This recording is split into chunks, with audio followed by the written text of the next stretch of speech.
आज हम स्टार्ट करेंगे कूलॉम लॉ के तीसरे लेक्चर से।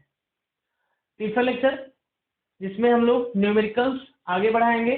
इसके पहले हम लोगों ने कूलॉम्स पे थ्योरी पढ़ लिया था और कुछ बेसिक न्यूमेरिकल्स किए थे। केवल न्यूमेरिकल्स 2 पॉइंट चार्जेस पे किया था। आज 2 से अधिक पॉइंट चार्जेस पे हम लोग वर्क करेंगे। तो मान लीजिए कि आपके पास A, B, C 3 पॉइंट है और इस पर 1 कूलॉम चार्ज, इस पर 2 कूलॉम चार्ज और इस पर -3 कूलॉम चार्ज है। हमको B पर फोर्स पता करना है। Find out force on B point. तो फिर से हम लोग कैसे करेंगे? अगर फोर्स है तो फोर्स का मतलब वेक्टर क्वांटिटी, और इस बात का ध्यान रखेंगे हमेशा जब भी सॉल्व करेंगे तो वेक्टर को ध्यान में रखेंगे, और कहीं भी आगे वेक्टर क्वांटिटी आएगी तो इसी तरीके से सॉल्व करेंगे। तो वेक्टर अगर है तो उस पर सबसे पहले डायरेक्शन होगा और मैग्नीट्यूड होगा। तो मान लेते हैं यहाँ पे क्या हुआ, अगर ये वेक्टर है, इस 2 कूलॉम चार्ज पे फोर्स बताना है तो एक ये लगाएगा और एक ये लगाएगा। तो सबसे पहले डायरेक्शन निर्धारित करते, फोर्स ऑन बी इस पर पूछा गया है तो सबसे पहले इसको देखेंगे, force on B due to A. तो force on B due to A किधर की तरफ लगेगा? इधर की तरफ लगेगा, क्योंकि ये क्या करेगा? रिपेल करेगा, मतलब दूर जाएगा। तो force on B due to A, इससे दूर चला गया। अब सी वाला फोर्स लगाएगा किस पे? बी पे, क्योंकि बी पे पता करना है। तो फिर से बी पे सी कैसे फोर्स लगाएगा? यहाँ प्लस ये माइनस, तो इसको ये अट्रैक्ट करेगा, मतलब इस पर जो फोर्स लगेगा वो किधर की तरफ लगेगा? इधर की तरफ लगेगा। तो क्या लिखेंगे? Force on B due to C. अब इस स्थिति में दोनों पे नेट फोर्स पता करना होगा, दोनों की वजह से इस बी पर नेट फोर्स पता करना होगा। तो फोर्स ऑन बी जो हुआ, फोर्स ऑन बी वह बराबर हुआ, किसके बराबर हुआ? इसके बराबर। अगर यह वेक्टर है तो 100% वेक्टर को ध्यान में रखते हुए ही ऐड करेंगे। तो force on B due to A plus force on B due to C, ये स्थिति बनेगी। हम लोग जानते हैं कि अगर वेक्टर एक डायरेक्शन में होते हैं तो उनको हम लोग नॉर्मली ऐड कर लेते हैं, सिंगल डायरेक्शन में अगर है तो इस स्थिति में फोर्स ऑन बी का जो मैग्नीट्यूड होगा वह क्या होगा? Force on B due to A plus force on B due to C. अब force on B due to A लिखने में हमको कोई दिक्कत नहीं है। क्या फार्मूला है? 2 चार्जेस के बीच लगने वाला जो फोर्स है Q1 Q2 अगर r दूरी पर है तो F इज इक्वल टू क्या होगा? K Q1 Q2 by r square. यह सिंपल फार्मूला है। तो B और A के बीच में बात करें तो मैग्नीट्यूड केवल लिखना है हम लोगों को। तो क्या लिखेंगे? K Q1 की वैल्यू कितनी है? 1 कूलॉम इंटू Q2 की वैल्यू कितनी है? 2 कूलॉम बाई इनके बीच की डिस्टेंस का स्क्वायर, कितना हुआ वो? 1 का square, plus force on B due to C. तो इनके बीच में फोर्स पता करना होगा।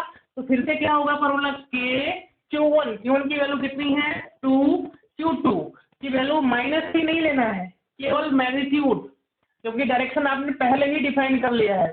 तो केवल मैग्नीट्यूड लिखेंगे अपॉन इनके बीच का डिस्टेंस का स्क्वायर, ये क्या हुआ? 1 का स्क्वायर।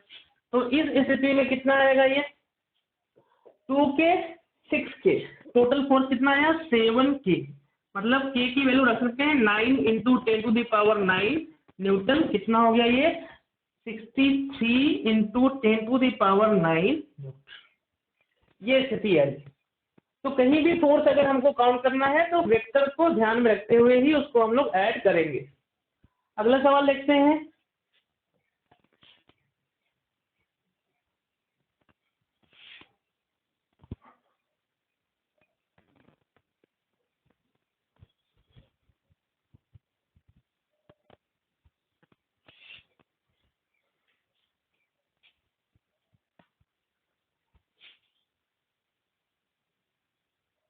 वन कूलॉम का चार्ज, 1 कूलॉम का चार्ज, 4 कूलॉम का चार्ज, 9 कूलॉम का चार्ज, 16 कूलॉम का चार्ज, ऐसे जा रहा है। ऐसे कई चार्ज जा रहे हैं और यह जो है ए, कोई पॉइंट ए, या तो ऐसे कर लें कि यह ओरिजिन पे है, ये वाई एक्सिस है, और इधर जो जा रहे हैं हम लोग, किधर जा रहे हैं, वो एक्स एक्सिस पे जा रहे हैं। ऐसे चार्ज रखा हुआ है, मतलब इसका कोऑर्डिनेट कितना है 0,0 है, और इनका कोऑर्डिनेट लिखा हुआ है 0,1 या फिर 1,0, और इनका कोऑर्डिनेट कितना है 2,0, इनका कोऑर्डिनेट कितना है 3,0, इनका कोऑर्डिनेट कितना है 4,0, ऐसे चलता जाएगा। मतलब यहाँ से ये 1 मीटर की दूरी पे, यहाँ से ये 2 मीटर की दूरी पे, यहाँ से ये 3 मीटर की दूरी पे, ऐसे चल रहा है। हम लोगों को पता करना है find force on a charge which at origin, जो ओरिजिन पे है उस पर फोर्स बताइए। तो इसमें भी कोई बड़ी बात नहीं, पिछले सवाल की तरह फोर्स इस पर अगर बताना है तो केवल इसको आप देखें, इस पर कौन कौन फोर्स लगाएगा, ये लगाएगा, ये लगाएगा, ये लगाएगा, ये भी इसको रिपेल करेगा, ये भी इसको रिपेल करेगा, ये भी इसको रिपेल करेगा, ऐसे चलते जाएगा। यह मान लेते हैं कितने टाइम गया है, सपोज करते हैं यह ऐसे ही 30 टाइम गया है। कितने बार, 30 बार मान लेते हैं, 30 बार ऐसे गया हुआ है ये स्थिति। तब इस स्थिति में क्या होगा, इस पर फोर्स बताना है, चलो इसको लिखते हैं। तो ये वाला भी इसको क्या करेगा, रिपेल करेगा, ये वाला भी क्या करेगा, रिपेल करेगा। Force due to 1 coulomb on 1 इधर की तरफ होगा, force due to 4 coulomb on 1 किधर की तरफ होगा, इधर की तरफ होगा। ऐसे ही सिलसिला चलता जाएगा। उस पर नेट फोर्स क्या होगा आगे लिख सकते हैं, क्योंकि सभी का डायरेक्शन एक ही में है, तो सीधे आप जोड़ सकते हैं। कितना होगा, force on 1 due to 1 plus force on 1 due to 4 coulomb plus force on 1 due to 9 coulomb plus force on 1 due to 16 coulomb. ऐसे ही चलता जाएगा। कितनी बार, 30 बार। ये स्थिति बन रही है। सबकी वैल्यू लिखते हैं। F11 इनके बीच का वैल्यू क्या होगा, कि Q1 की वैल्यू कितनी है 1, Q2 की वैल्यू कितनी है 1, क्योंकि इनके बीच का फोर्स लिख रहे हैं, अपॉन इनके बीच की डिस्टेंस कितना है 1 का square plus force on 1 due to 4। तो Q1 की वैल्यू कितनी 1 इंटू Q2 की वैल्यू कितनी 4 अपॉन इनके बीच का डिस्टेंस का स्क्वायर। अब इसके द्वारा अगर फोर्स लगा रहे हैं, इनमें किसी को आप मत देखिए, केवल इनको और इनको, इनके अलावा किसी को ना देखो। किसी को अगर देखोगे तो भटकोगे जरूर और सवाल गलत हो जाएगा। तो केवल इनके बीच का फोर्स, तो केवल इनको देखो। किस पर लगाना है, इन पर लगाना है। किसके द्वारा लगाना है, इनके द्वारा लगाना है।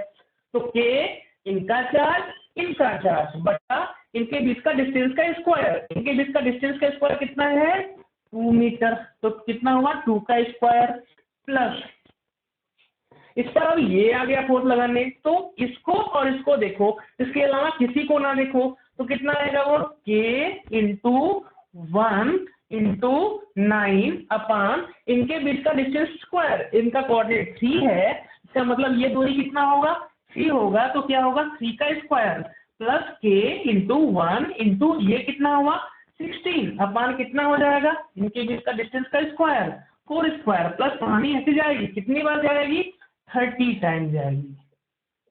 ठीक है, सबको जोड़ लेते हैं। देखो k इंटू 1 ये 4 हुआ, ये 4 हुआ कट गया, ये 9 हुआ, ये 9 हुआ गणासा लो काट दो, यह 16 हुआ, यह 16 हुआ गणासा लो काट दो।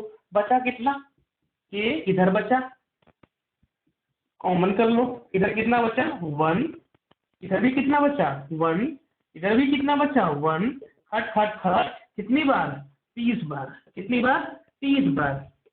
अच्छा तो के, अच्छा 3 बार होता तो कितना होता 3 होता, 30 बार हुआ तो कितना हो जाएगा 30। मतलब क्या ये k इंटू 30 होगा, वैल्यू रख देते हैं आंसर 30 इंटू के की value 9 into 10 to the power 9 कितना होगा 270 into 10 to the power 9 newton. ये स्थिति बन है ना। तो इस हिसाब से कितने भी चार्ज हों उनको आप ऐड करते जाएं, है ना। इसमें काफी सीरीज बन सकती हैं, एक दो सीरीज अच्छा हम ले भी लेते हैं। तो मैथ वाले तो सारे सीरीज को सॉल्व कर लेंगे, बायो वाले भी कुछ सीरीज के फॉर्मूले को अभी हम लिखते हैं उसको रटे रहेंगे, क्योंकि नीट के 2016 में अभी सीरीज पे सवाल पूछा हुआ था, इस टॉपिक से नहीं दूसरे टॉपिक से, लेकिन हमको सभी फार्मूले मैथमेटिक्स के आने चाहिए।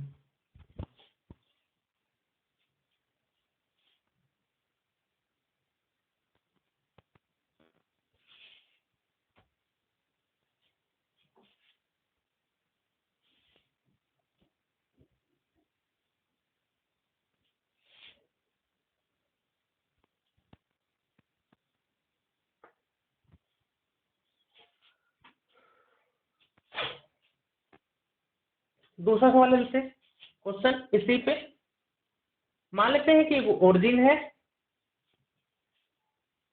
ये हो गया अपना वाई एक्सिस और ये हो गया अपना एक्स एक्सिस। इस ओरिजिन पे फिर से 1 कूलम का चार्ज रखा हुआ है, यहाँ पे फिर से आ गए हम लोग, 1 कूलम का चार्ज यहाँ भी ले लेते हैं। फिर यहाँ पे क्या हो गया, यहाँ पे हो गया ये -2 और फिर क्या हुआ +3 कूलम का, फिर क्या हुआ -4 कूलम का, ऐसे चलता जा रहा है। और इनका कोऑर्डिनेट लिख लेते हैं, इनका जो कोऑर्डिनेट है वो कितना है 1,0, इनका कितना है 2,0, 3,0, ऐसे 4,0, ये स्थिति है, ऐसे जा रहा है, इनफाइनाइट तक जा रहा है। इस पर फोर्स बताना है, क्वेश्चन सेम है, find out force on 1 coulomb charge placed at origin। इस पर फोर्स कितना लग रहा होगा उसको काउंट करना है। तो सेम कंडीशन, इस पर फोर्स ये किधर लगाएगा, इधर लगाएगा। फोर्स ऑन 1 ड्यू टू 1, इसको देखो बाकी किसी को ना देखो। फोर्स ऑन 1 ड्यू टू 1, अच्छा वो इधर की तरफ लगेगा। अब ये 1 और -2, ये तो माइनस आ गई, तो माइनस की स्थिति में क्या होगा, इस पर फोर्स ये लगाएगा, इसके अलावा किसी को ना देखो। इस पर -2 लगा रही है, इसके अलावा किसी को नहीं देखना है। तो इस पर फोर्स ये वाली किधर की तरफ लगाएगी, इधर की तरफ लगाएगी। तो इस स्थिति में क्या हो गया, फोर्स ऑन 1 ड्यू टू 2 इधर आ गया। अब इस पर इसकी बारी आई और इसने इस पर फोर्स किधर लगाया, फिर से देखो, इसने देखा, इसको देखा, इसने इसको देखा, केवल और किसी को नहीं देखा। तो इस स्थिति में केवल इनको देखना है। इस स्थिति में इस पर ये फोर्स रिपेल करेगा, तो किधर की तरफ, ये या इस पर, ये किधर लगा रहा है, इधर लगा रहा है। तो फोर्स ऑन 1 ड्यू टू 3 इधर लगेगा। फिर आ गए ये -4 वाली आ गई, तो वह इस पे इधर लगाएगी। इसका मतलब ये स्थिति चलता जाएगा। तो इस पर नेट फोर्स जो होगा, इस पर नेट फोर्स जो होगा वह सभी का समेशन करेंगे हम लोग। इस स्थिति में क्या क्या होगा, F11 इधर की तरफ प्लस कर रहे हैं, तो इधर की तरफ क्या करेंगे, माइनस करेंगे। वेक्टर है ना, एक ही लाइन में है तो सीधे ऐड कर सकते हैं, सेम डायरेक्शन में है तो ऐड, अपोजिट में है तो सबट्रैक्ट।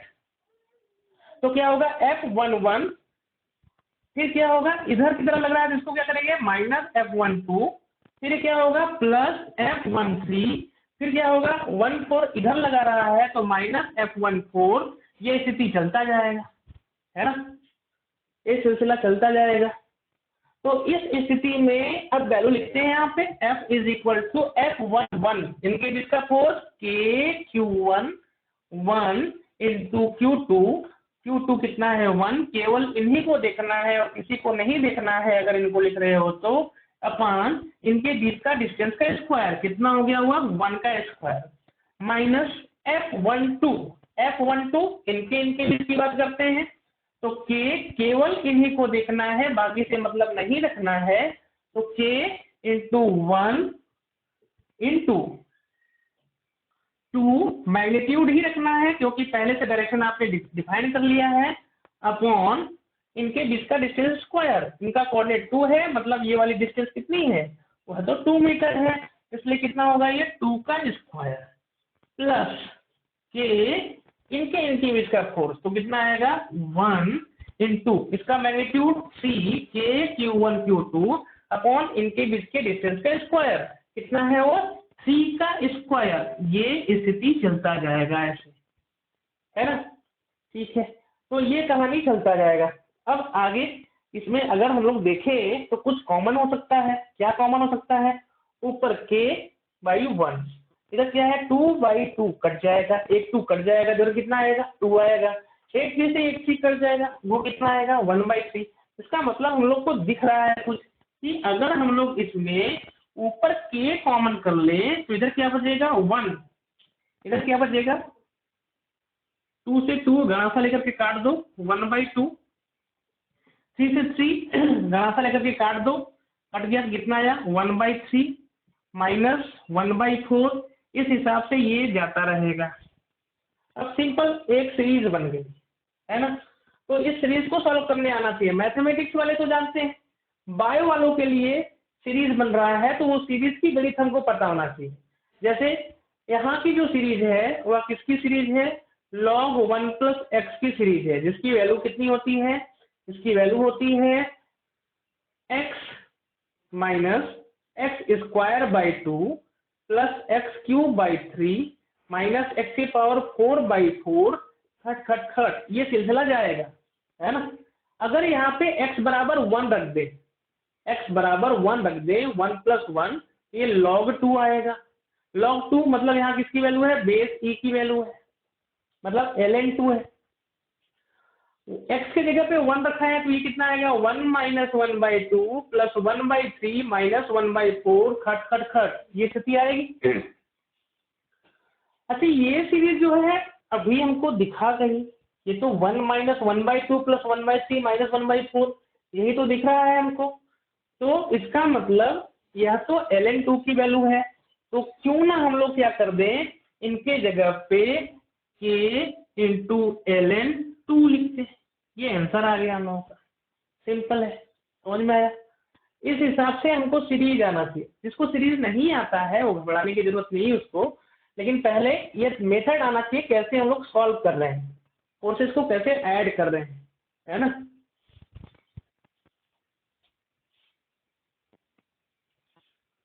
जिसने सीरीज नहीं देखा है तो कुछ सीरीज का फॉर्मूला हम लिख देते हैं, है ना। बाकी सीरीज तो कई वैरायटी के मिलेंगे आपको, तो वो सब सीरीज आपको सॉल्व करने आना चाहिए। 10th में कुछ सीरीज आपने पढ़ा होगा, बायो के हो चाहे मैथ के हो, है ना, AP GP वगैरह पढ़ा ही होगा, और आगे ऐसे सीरीज मिल सकते हैं, इसलिए कुछ फार्मूले आपको याद होने चाहिए। जैसे अगर हमने पूछा कि sin x का सीरीज पता करना है, तो ये होगा x - x³ + x⁵5 minus x⁴7 इस हिसाब से ये चलता है। ये फैक्टोरियल वर्ड क्या है, तो फैक्टोरियल कुछ भी नहीं है, ये घाटे का सौदा है। कैसे है, जैसे अगर आपके पास यहाँ पे 10 है तो इसको लिखना है 10 × 9 × 8 × खट खट खट 1 तक जाना है। फैक्टोरियल अगर 8 है तो क्या लिखना है 8 × 7 × 3 × 2 ऐसे ऐसे 8 × 7 6 ऐसे ऐसे 1 तक जाना है।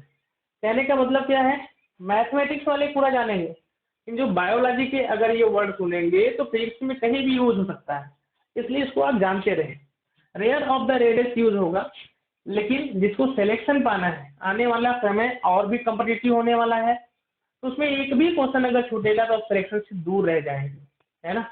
इसके लिए चाहे IIT के हो चाहे मेडिकल के हो, उनको हर एक कॉन्सेप्ट 100% क्रिस्टल क्लियर होना चाहिए।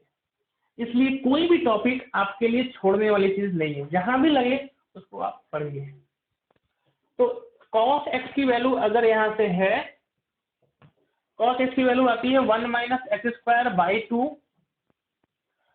x⁵3 ऐसे ऐसे चलता जाएगा। x की वैल्यू आप रख के देख लेंगे, जब बहुत कम होगा x की वैल्यू अगर 0 होगा तो आंसर इधर 0 आएगा, इधर अगर 0 हुआ तो cos x की वैल्यू कितनी आएगी 1 आएगी। इस हिसाब से ये वाली वैल्यू हम लोग डिफाइन कर सकते हैं। ऐसे ई टू दी पावर एक्स अगर आया तो यहाँ पे क्या आएगा, ई टू दी पावर एक्स अगर निकलना हुआ तो ये आएगा आपका 1 plus x by factorial 1 plus x square by factorial 2 plus x cube by factorial 3, ऐसे चलता जाएगा। यह एक्सपोनेंशियल फंक्शन है, मतलब एक्स की वैल्यू जैसे जैसे आप बढ़ाएंगे वैसे वैसे ये ऐड होता जाएगा। तो ये स्थिति आपके पास है। अच्छा, तो इस पर और भी सवाल हम लोग कर लेते हैं। अभी एक सीरीज और देते हैं आपको ऐसा कि जहाँ पे कुछ फॉर्मूले आपको दिखे, और ये आगे के लिए आपको एकदम प्रैक्टिस में बना के रखना है।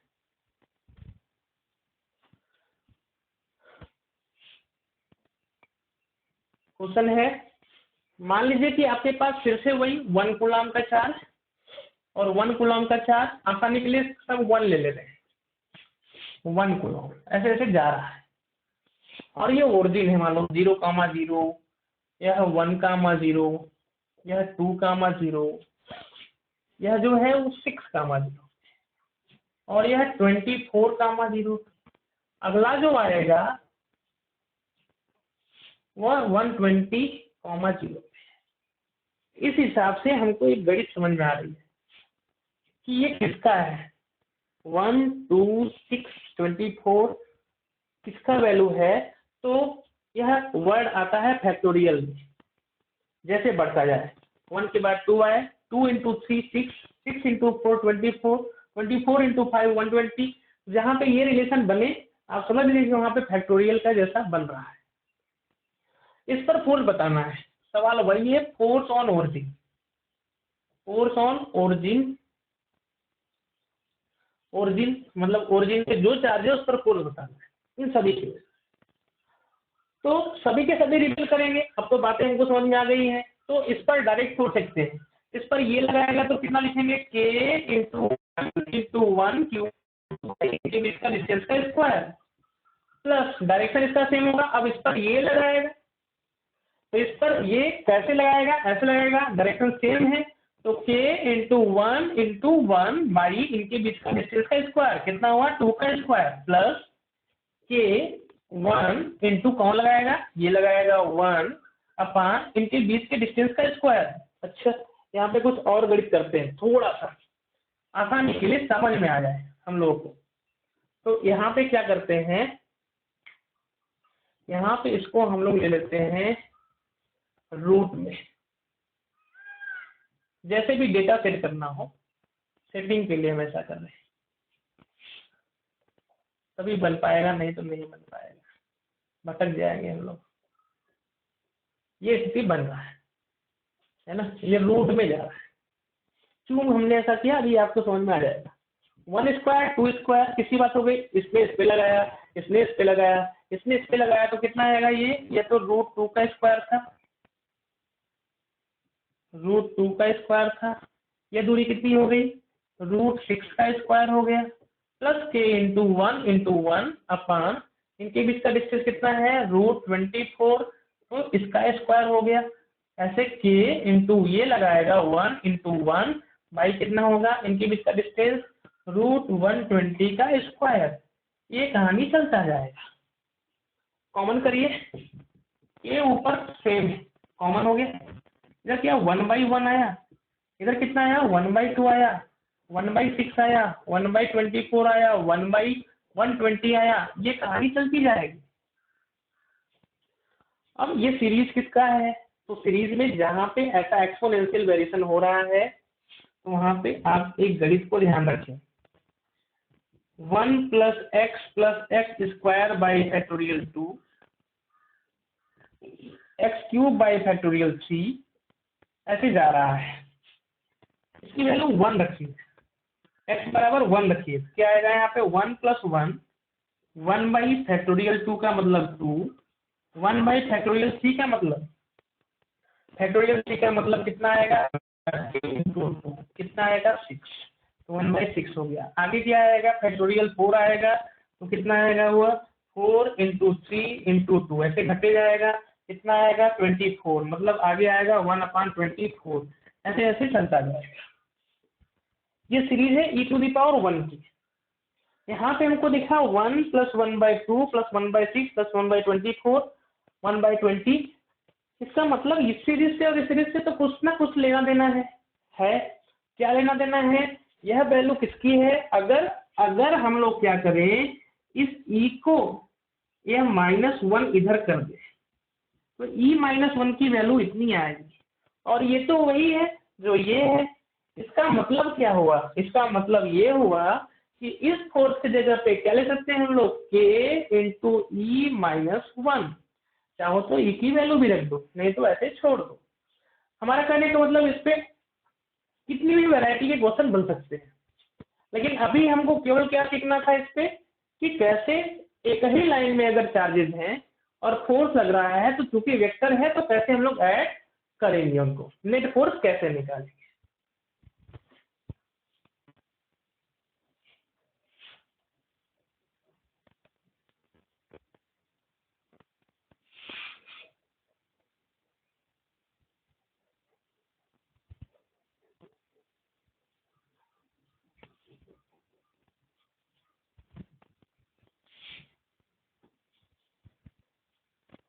अच्छा, अभी तो हम लोग एक ही लाइन में ले रहे थे, अब अगर दो लाइन में है तो इसके पहले सबसे पहले आप वेक्टर को सॉल्व करना जानते रहे। वेक्टर कि अगर एक आदमी यहाँ पे है, एक आदमी यहाँ पर है, इसको केवल इधर कोई खींच रहा है, एक आदमी 100 न्यूटन से इधर खींचा, दूसरा आदमी भी 100 न्यूटन से इधर खींचा, तो इस आदमी पे टोटल फोर्स कितने लग रहे हैं? 200 न्यूटन। आराम से कह दिया आपने। ऐसे ही एक आदमी और है, एक आदमी इधर 100 न्यूटन से खींच रहा है और एक आदमी इधर 100 न्यूटन से खींच रहा है, तो नेट फोर्स कितना हो जाएगा? 0 हो जाएगा। भले इसका गला दब के ये आदमी मर जाए, वो तो बात अलग है, जिसको आपने स्ट्रेस पढ़ा था, है ना, वो चीज अलग है, लेकिन इस पर नेट फोर्स तो 0 हो जा रहा है ना। तो इस हिसाब से क्या हुआ, इस क्वांटिटी को हम लोग वेक्टर कहते थे। लेकिन अगर एक आदमी को एक 100 न्यूटन से इधर खींच रहा है और 100 न्यूटन से इधर खींच रहा है, तब इस स्थिति में ये आदमी पे टोटल फोर्स 200 न्यूटन आप नहीं कहेंगे, तब क्या कहेंगे आप सीधे कि यह फोर्स वेक्टर क्वांटिटी है, तो इसका एडिशन किससे होगा? वेक्टर के तरीके से होगा। अभी इतना ही समझें। तो इनके बीच, हालांकि ये किधर जाएगा, ये आदमी किधर जाएगा, इसका मुंडा जो होगा कहीं इधर जाएगा बीच में, यही जो होगा इसका रिजल्टेंट होगा, जिसको हम लोग नेट फोर्स कहेंगे। यहाँ पे एफ नेट वेक्टर रहेगा तो नेट वेक्टर को कहेंगे। लेकिन अगर यह क्या हो जाए, यह 200 हो जाए और इधर 100 से खींचा जा रहा है, तो अब तो बीच में नहीं जाएगा, यह मजबूत है तो मुंडा थोड़ा सा इधर जाएगा, तो कितने एंगल पे जाएगा वह पता करना होता है, और कितने मैग्नीट्यूड से होकर के जाएगा वह पता करना होता है। थोड़ा सा हम हिंट इसलिए दे रहे हैं क्योंकि अब वेक्टर को ही पढ़ना है। 12 की जो मैथमेटिक्स है, फिजिक्स है, वो पूरी की पूरी जो है वेक्टर मैथमेटिक्स पे डिपेंडेंट है, इसलिए वेक्टर के बिना आपको कुछ नहीं आने वाला, और वेक्टर अगर आ गया तो आपको लगेगा कि सारा कुछ हमको आ रहा है। तो पूरी क्वांटिटी आगे जो है वेक्टर ही पढ़ना है हम लोगों को। तो ध्यान से देखें, जैसे अगर लिखा हुआ है कि यह वेक्टर F1 है, यह फोर्स F1 है और यह फोर्स क्या है? F2 है, मतलब कोई वेक्टर है, आपस में थीटा एंगल पे लगे, तो यह आदमी, यह मुंडा किधर जाएगा, तो वही उसका क्या होता है? नेट फोर्स होता है। ये तो केवल दो के लिए है, तो F net is equal to जो आएगा उसको क्या लिखेंगे हम लोग? F1 vector plus F2 vector. Simple add तो ये होगा, लेकिन क्या इनका मैग्नीट्यूड यही होगा? इनका मैग्नीट्यूड ये नहीं होगा, मतलब 100 और 100 मिला के 200 हो, ये नहीं होने वाला। उसकी जो मैग्नीट्यूड आती है, हम सबने पढ़ा है, उसको फिर से रिवीजन करते हैं। कितना आता है? F1 square plus F2 square plus 2F1 F2 cos इनके बीच का एंगल, इनके बीच का एंगल कितना है? थीटा है। यह जरूर आना चाहिए आपको, इसी के बिना, इसके बिना आपको ये चैप्टर नहीं आने वाला। फिर उसके बाद क्या होगा, कोई पूछे कि आदमी का जो मुंडा था इस वाले फोर्स से कितना एंगल पे गया है, क्या डायरेक्शन है, अगर इसने मैग्नीट्यूड लिख लिया तो वेक्टर है तो आपने मैग्नीट्यूड लिख लिया तो डायरेक्शन लिखना पड़ेगा आपको। तो डायरेक्शन मान लेते हैं यहाँ से अल्फा हुआ, तो इस tan अल्फा की जो वैल्यू आती है वो कितनी आती है? वो आती है F2 साइन, इनके बीच का एंगल कितना है? Theta. Upon F1 plus F2 cos theta. यह फार्मूला काफी फेमस है ना, वेक्टर काफी फेमस है, कई जगह यूज होगा, आगे वेब में भी यूज हो जाता है इस प्रकार से। कहने का मतलब इसके बिना आपको फिजिक्स नहीं आ सकती, तो बहुत बेसिक बात है और इसको जरूर सीखना होगा। जिसको आ रहा है वह बोर ना हो, वह स्किप करके थोड़ा सा आगे बढ़ जाए, लेकिन जिसको नहीं आ रहा है वो कैसे भी कर करके इसको एकदम स्ट्रांगली पढ़े, 11 का वेक्टर जरूर पढ़े।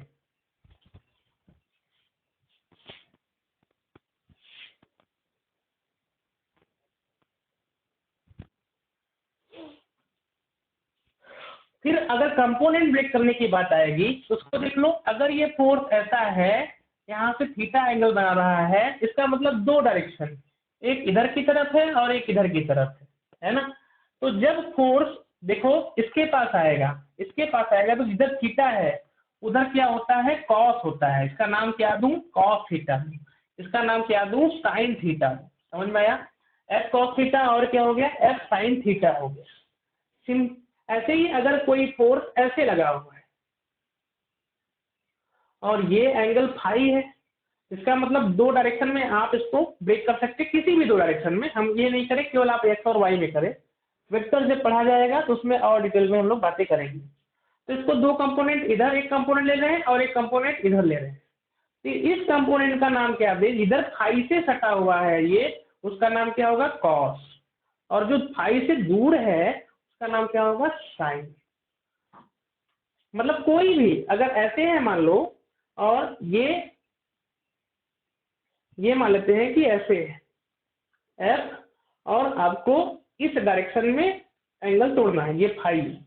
तो इसका एक कंपोनेंट इधर जो आएगा वह क्या होगा, कॉस फाई, और इसके परपेंडिकुलर जो जाएगा उसका नाम क्या होगा, साइन फाई। ये स्थिति बनेगी, इनको भी हमको करने आना चाहिए, इसके बिना काम नहीं होने वाला। तो ये स्थिति हो गई। अब आगे देखते हैं क्या, अगर आपके पास क्या है कि दो वेक्टर हैं, तो इनका जो मैग्नीट्यूड था, एफ नेट की वैल्यू जो थी वह कितनी आई थी, F N square F2 square plus 2F1 F2 cos theta था।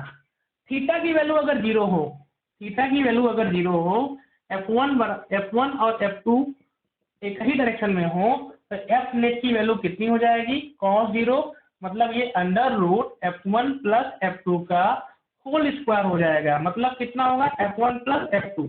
मतलब जिस वेक्टर को आपने लिखा था F1 vector plus F2 vector, उसकी मैग्नीट्यूड हमेशा ही होती है, और अगर वह एक लाइन में हो गए तो इस स्थिति में डायरेक्ट आप मैग्नीट्यूड ऐड कर सकते हैं, जो हम लोग करते हैं।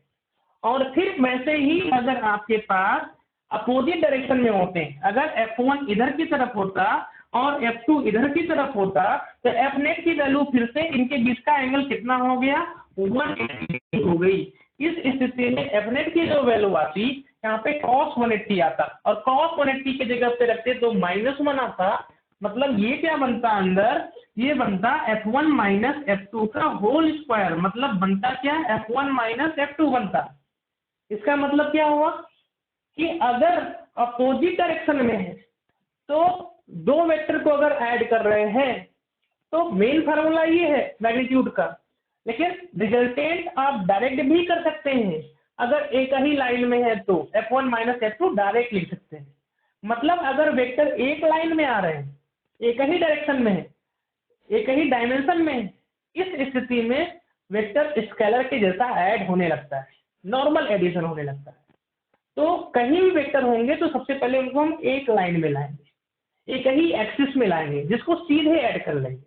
मतलब दो वेक्टर हैं तो उनको एक लाइन में अगर मिल जाए हमको तो बड़ा आसान है, और अगर नहीं भी मिल रहे हैं तो कोई बड़ी बात नहीं है, तो उसको क्या करेंगे हम लोग, सीधे अलग अलग कर लेंगे, उसमें भी कोई दिक्कत नहीं। कि अगर आपके पास दो फोर्सेज हैं, अगर आपके पास दो फोर्सेज F1 बराबर 10 न्यूटन और F2 बराबर 20 न्यूटन है, तो किधर जाएगा ये और कितना मैग्नीट्यूड होगा, तो निकाल सकते हैं। थीटा की वैल्यू अगर 60 डिग्री है तो इस स्थिति में रिजल्टेंट कितना होगा मैग्नीट्यूड, वो कितना होगा, F1 square plus F2 square plus 2F1 F2 cos theta होगा।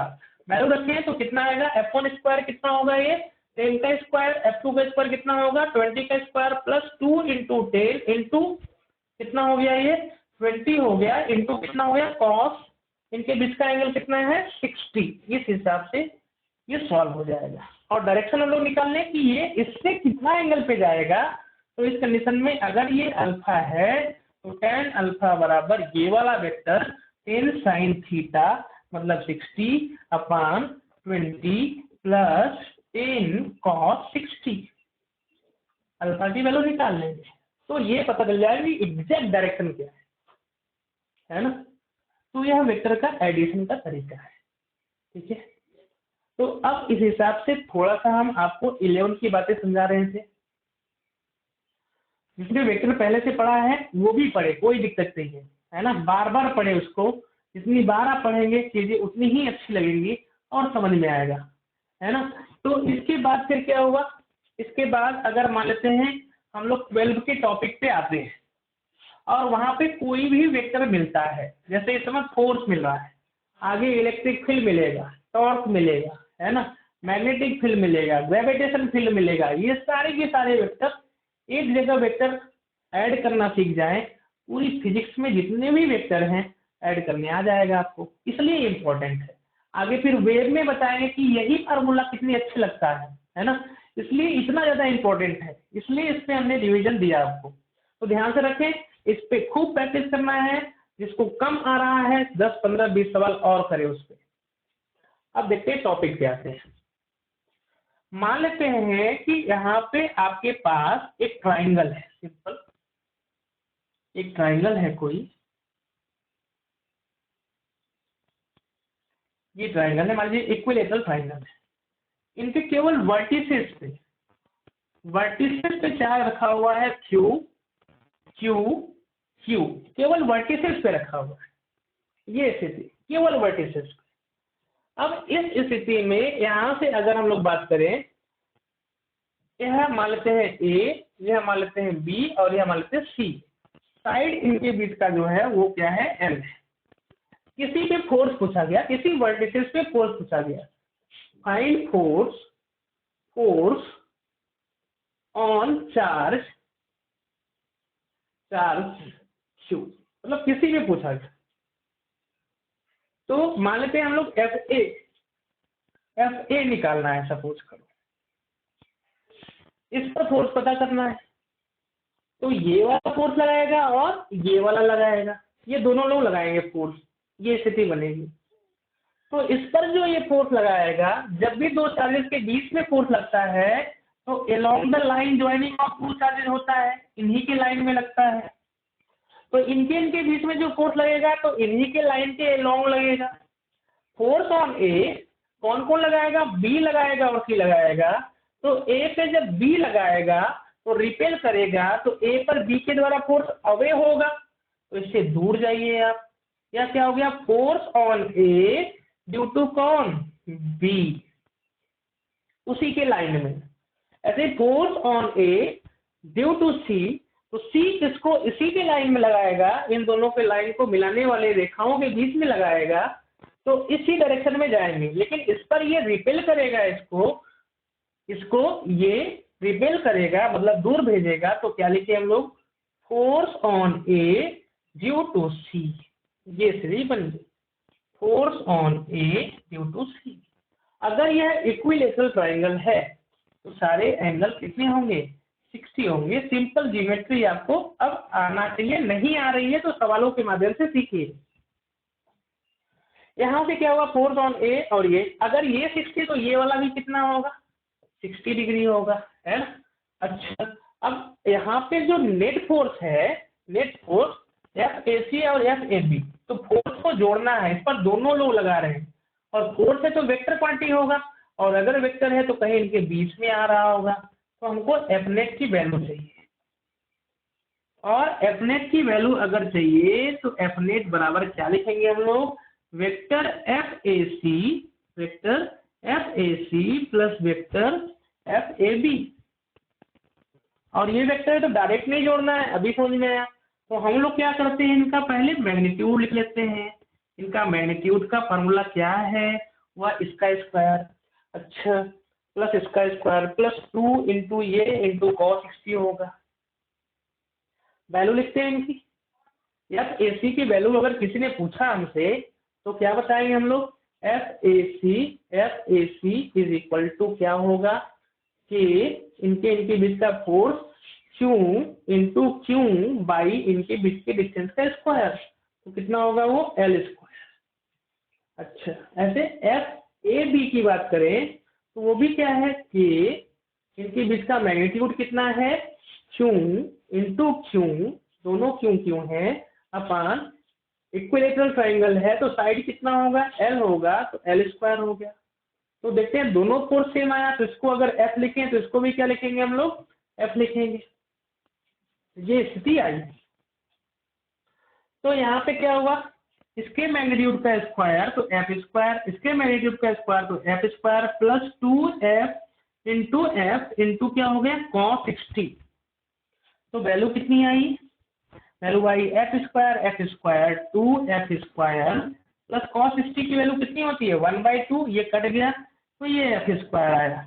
तो कितना लिखे यहाँ पे हम लोग, √3F का स्क्वायर मतलब √3 इंटू क्या हो गया F हो गया, √3 इंटू क्या हो गया F हो गया। मतलब इस पर जो नेट फोर्स आएगा वह √3 इंटू F आएगा, ये स्थिति। और F की वैल्यू कितनी है भाई, F की वैल्यू जो है वह है KQ स्क्वायर बाई L का स्क्वायर। मतलब एक तो इन पे नेट फोर्स जो होगा इधर होगा, और चूंकि दोनों फोर्सेस सेम हैं इसलिए जो रिजल्टेंट जाएगा वह दोनों से सेम एंगल, या तो इससे भी 30 होगा और इससे भी 30 होगा, मतलब इन्हीं के बीच में होके जाएगा। अब अगर आपने मैग्नीट्यूड बताया और डायरेक्शन बताया तब पूरा का पूरा फोर्स बताया, किस पर फोर्स इतना लग रहा है और इस डायरेक्शन में लग रहा है, या तो इनसे 30 पे लग रहा है या तो इनसे 30 पे लग रहा है। तो इन दोनों बातों का ध्यान हमेशा रखना होगा आपको।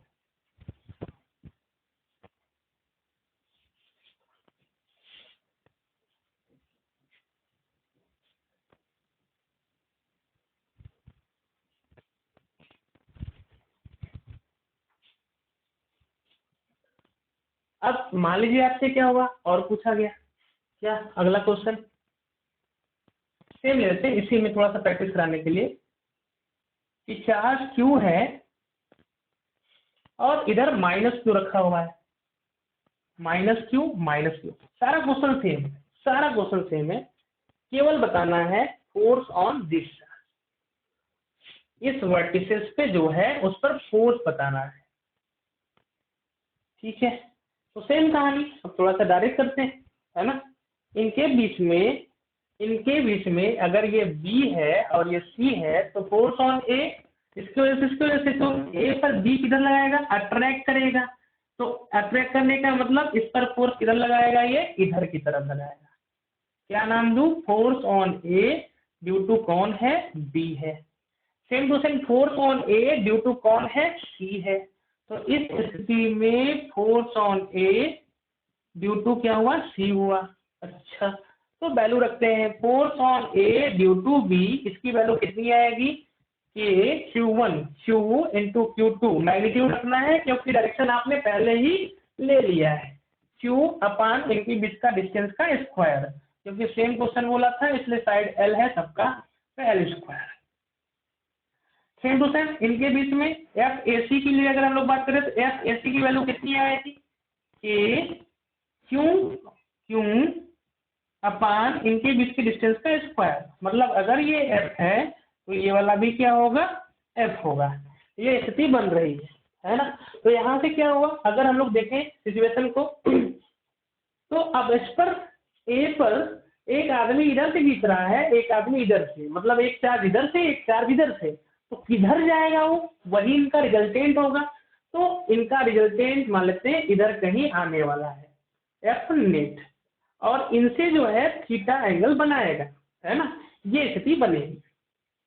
तो F नेट की वैल्यू क्या आएगी, सिंपल, ये हमको समझ में आ गया कि इसकी भी वैल्यू भी अगर F है तो इसकी भी वैल्यू कितनी है, F है, तो क्या लिख सकते हैं हम लोग, F square plus 2FF cos 60, मतलब पिछला वाला सवाल √3F मतलब √3 f की value k² by l square, मतलब ये स्थिति जो है आपकी सेम है ना। बस इसमें क्या हुआ, इनका जो डायरेक्शन होगा वो किधर की तरफ होगा, क्योंकि ये है f है, अगर यह f है और ये भी f है तो रिजल्टेंट इन्हीं के बीच में जाएगा, इन्हीं के बीच में जा रहा है, वह √3f हो रहा है, लेकिन किधर जाएगा, यहाँ से 30 डिग्री पे, कितने पे, 30 पे। ये तो डायरेक्ट लगा लिया, नहीं तो आप फार्मूला लगा सकते थे, tan थीटा बराबर, इससे अगर ले रहे हो तो ये वाला force FAB total angle cos 60, इनके बीच का एंगल कितना है 60 अपॉन FAC प्लस FAB, यहाँ ऊपर क्या होता है cos की साइन 60, इधर क्या होगा cos 60, तो वैल्यू रख दीजिए। इसकी वैल्यू भी कितनी है, f sin 60 की वैल्यू कितनी होती है √3/2, प्लस ये वाली वैल्यू कितनी है f है, प्लस cos 60 की वैल्यू 1/2, तो ये कितना हुआ f/2 हुआ, तो √3f/2 अपॉन ये कितना हो गया, 2f प्लस f, तो कितना हुआ 3f/2, f से f कट गया, 2 से 2 कट गया, √3/3 का मतलब कितना हुआ 1/√3, tan थीटा 1/√3, तो थीटा की वैल्यू कितनी आनी चाहिए 30। यह तो एकदम आसान बात था, वो डायरेक्ट भी लगा सकते थे, क्योंकि नेट फोर्स अगर सेम है तो किधर से जाएगा, बीच में से जाएगा। फोर्स कह रहे हैं तो ध्यान रखना कोई भी वेक्टर क्वांटिटी होगा, जैसे आगे इलेक्ट्रिक फील्ड पढ़ाएंगे तो उसका नाम बोलेंगे वेक्टर है, तो सिंपल केवल फार्मूला चेंज होगा, लेकिन गणित यही रहेगी, इसलिए इजी होती है 12 की फिजिक्स।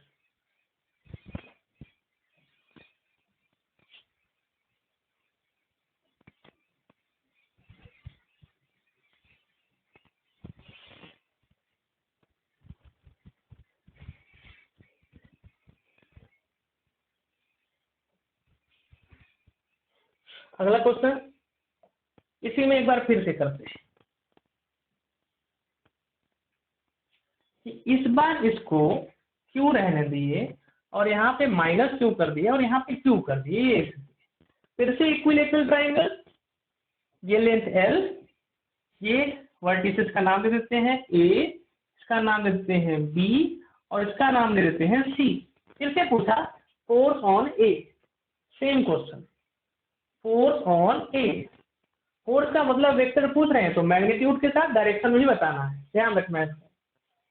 तो अब फिर से वही कहानी, force on A due to B की अगर बात करें, क्योंकि A पे पूछ रहे हैं तो ये लगाएगा, तो A पर इसको देखते हैं, A पर ये भाई सब कैसे लगाएंगे, अट्रैक्ट करेंगे, तो अट्रैक्ट करेंगे तो इस पर फोर्स किधर लगेगा, इधर की तरफ लगेगा, force on A due to B, A की वजह से B के वजह, A पर B की वजह से फोर्स, और ये रिपेल करेंगे तो force on A due to C के द्वारा A पर फोर्स क्या होगा, वह तो रिपेल करेगा, या अट्रैक्ट कर रहे थे तो ये क्या करेगा, रिपेल करेगा, तो force on A due to C। अब इस A पर एक आदमी ऐसे सोचो इधर घिस रहा है और एक आदमी इधर घिस रहा है, तो जाएगा किधर, ये इधर कहीं जाएगा, इधर तो इधर कहीं जाएगा ये, तो जब ये इधर जाएगा तो इस पर नेट फोर्स पता करना है हम लोगों को, तो नेट फोर्स पता करने के लिए क्या करेंगे हम लोग, सिंपल इस पर रिजल्टेंट निकालेंगे, रिजल्टेंट कहीं इधर जाने वाला है। अब ये रिजल्टेंट अगर जाने वाला है तो मान लेते हैं कि इनसे कितने एंगल पे जाएगा, थीटा एंगल पे जाएगा। अच्छा ये इक्विलेटरल ट्राइंगल है तो ये 60 डिग्री होगा, और अगर ये 60 डिग्री है तो टोटल ये जो हमको दिख रहा है ये वाली वैल्यू, ये तो 180 दिख रहा है, तो ये कितना होना चाहिए, टोटल 60 निकल गया तो ये वाली वैल्यू कितनी होनी चाहिए, ये वैल्यू होनी चाहिए 120 डिग्री, 120 डिग्री हो गया। तो दो वेक्टर आपस में कितने एंगल पे लगे हैं, 120 पे, तो एफ नेट पहले निकालते हैं, फोर्स ऑन ए लिखते हैं, तो फोर्स ऑन ए लिखेंगे तो क्या लिखेंगे हम लोग, के force on A F A B vector plus F A C vector, ये स्थिति आया, तो एफ ए बी की वैल्यू, अच्छा हमको समझ में आ गया है पिछले दो सवालों से कि चार्जेस अगर सेम है और डिस्टेंस सेम है दोनों पे, तो मैग्नीट्यूड तो सेम आने वाला, केवल डायरेक्शन चेंज होगा। तो अगर हम लोग यहाँ से मैग्नीट्यूड की बात करें, तो इसके मैग्नीट्यूड का स्क्वायर एफ स्क्वायर, इसका भी क्या होगा F square plus 2f into F, लेकिन इस बार दोनों वेक्टर के बीच का एंगल कितना है 120 है, तो उसको ध्यान रखें, वो कितना हो गया cos 120। अच्छा, और cos 120 की वैल्यू कितनी होती है, cos 120 बराबर cos 90 प्लस 30 होती है। 90 प्लस थीटा बराबर क्या होता है माइनस साइन थीटा, तो माइनस साइन 30 होगा, माइनस 1/2 होगा। इस हिसाब से वैल्यू रखेंगे यहाँ पे, तो कितना आएगा ये हम लोगों का एफ स्क्वायर कितना हुआ 2f स्क्वायर, cos 120 की वैल्यू -1/2 हुई, -1/2 की वैल्यू यहाँ रखेंगे तो क्या माइनस एफ स्क्वायर होगा, 2f स्क्वायर में से एफ स्क्वायर घटाएंगे तो कितना आएगा रूट एफ स्क्वायर आएगा। रूट एफ स्क्वायर की जो वैल्यू होगी वो कितना होगी, वो होगी एफ होगी, और एफ की वैल्यू जो है वो कितनी है यहाँ से इनके बीच का फोर्स, तो कितना आया हुआ k into Q square by k into Q square by L square. तो सिंपल ये स्थिति आई। और डायरेक्शन चाहिए हम लोगों को, क्या चाहिए डायरेक्शन किनके बीच में, किधर जाएगा, एफ तो लग रहा है कोई दिक्कत नहीं, इनके बराबर एफ है, ये भी एफ है, क्या नाम है ये भी एफ है, और रिजल्टेंट भी कितना आ रहा है एफ आ रहा है। तो अब अगर हम लोग देखें किधर जाएगा वो, उसको देखते हैं। tan थीटा की वैल्यू अगर लिखना होगा तो क्या करेंगे हम लोग, tan थीटा इनसे बन रहा है तो ये वाला फोर्स f साइन कितना 120 by F plus F cos 120, भूल मत जाना फार्मूला कितना होता है b साइन थीटा बटा a plus b cos theta होता है। इसको पूरी तरीके से याद करें तो साइन 120 की वैल्यू कितनी हो गई, साइन 120 की वैल्यू 90 प्लस 30 कॉस 30, इसका मतलब कितना हुआ √3f/2 हो गया, प्लस f प्लस ये कितना हुआ, अभी देखा हम लोगों ने -1/2, तो कितना आएगा ये -f/2 आएगा। इसका मतलब √3/2 इंटू एफ बाई f/2 हुआ, f/2 से f/2 कट गया, इसका मतलब कितना बचा √3 बचा, √3 का मतलब कितना आएगा tan थीटा बराबर कितना है देख लो एक बार, tan थीटा बराबर √3 है, तो थीटा की वैल्यू कितनी होगी 60 डिग्री होगी। इस हिसाब से आंसर कितना आया 60 आया, तो इनके बीच में जाएगा, ये तो जाना ही था, है ना। हम बार बार क्यों सिखा रहे हैं ऐसा, क्योंकि आपको पूरी बातें अगर ये फोर्स बदल भी जाए तो वो आए, सेम फोर्स है तो बीच में ही जाने वाला है, हमेशा जाने वाला है, ये स्थिति बनी। चलो आगे देखते हैं।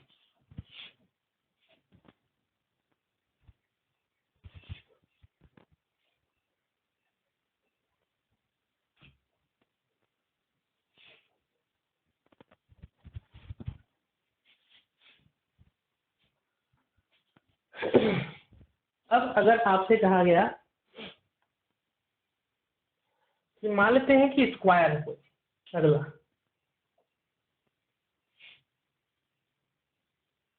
स्क्वायर है, इसका साइड कितना है L है, और उनके सभी कोनों में चार्ज छिपा हुआ है, क्यों छिपा है क्यों छिपा है क्यों छिपा है, सब क्यों छिपा है। अब किसी भी वर्टिसेस पे फोर्स बताना है, A पर बताना है, B पर बताना है, C पर, D पर, किसी में बताना है तो सिमेट्रिकल है। हमने पूछा क्या फाइंड फोर्स ऑन ए पर फोर्स बताना है आपको, ए पर। तो सिंपल बात, कौन कौन लगाएगा, ए को मत देखो, इसको देखो, ये लगाएगा ये लगाएगा ये लगाएगा, 3 लोग हैं जो इसको बेचारे को जीने नहीं दे रहे हैं।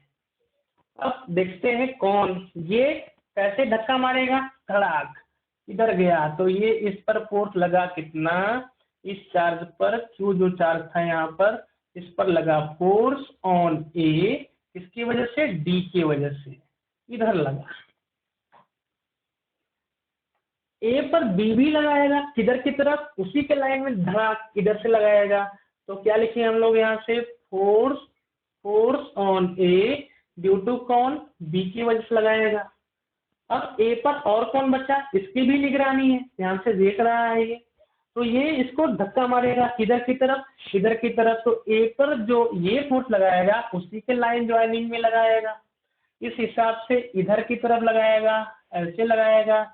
क्योंकि यह 90 डिग्री है, मतलब स्क्वायर है, तो सारे कितने होंगे, 90 होंगे। 90 अगर हो रहे हैं तो ये कितना होगा, बीच में है अगर, ये 45, ये कितना हुआ 45। इस हिसाब से ये वाला भी एंगल कितना होगा, 45 की होगी, ये स्थिति होगी। और इस ए पर कौन लगा रहा है, फोर्स सी लगा रहा है।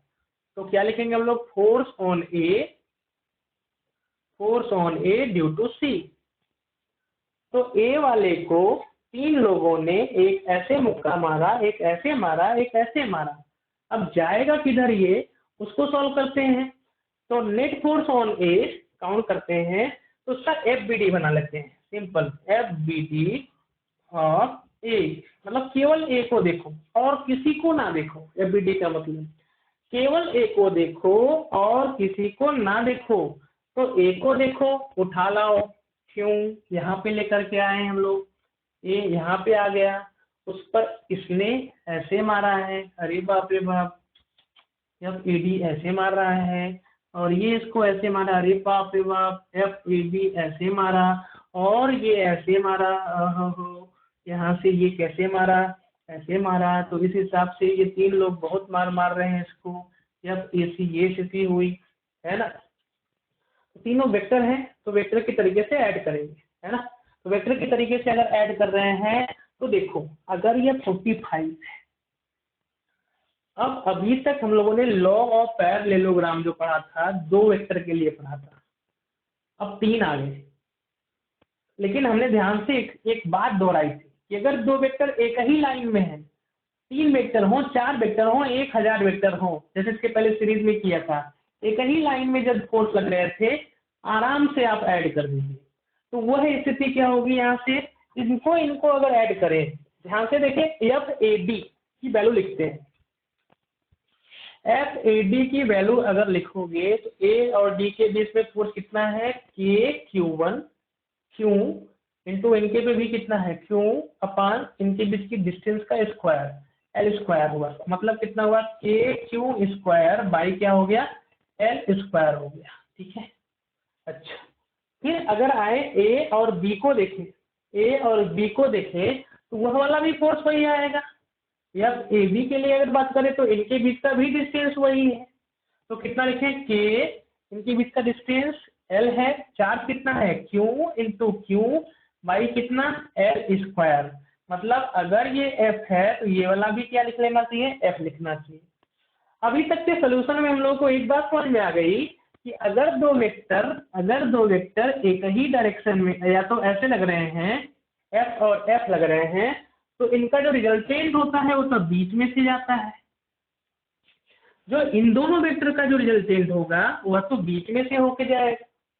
मतलब एफ नेट की वैल्यू अगर लिखनी है तो क्या 2f लिख दें, ना भैया ये गलती एकदम मत करना। क्या लिखना है हमको, F square plus F square plus 2f into cos 90 होगा, इनके बीच का एंगल, तो कॉस 90 की वैल्यू 0 होती है।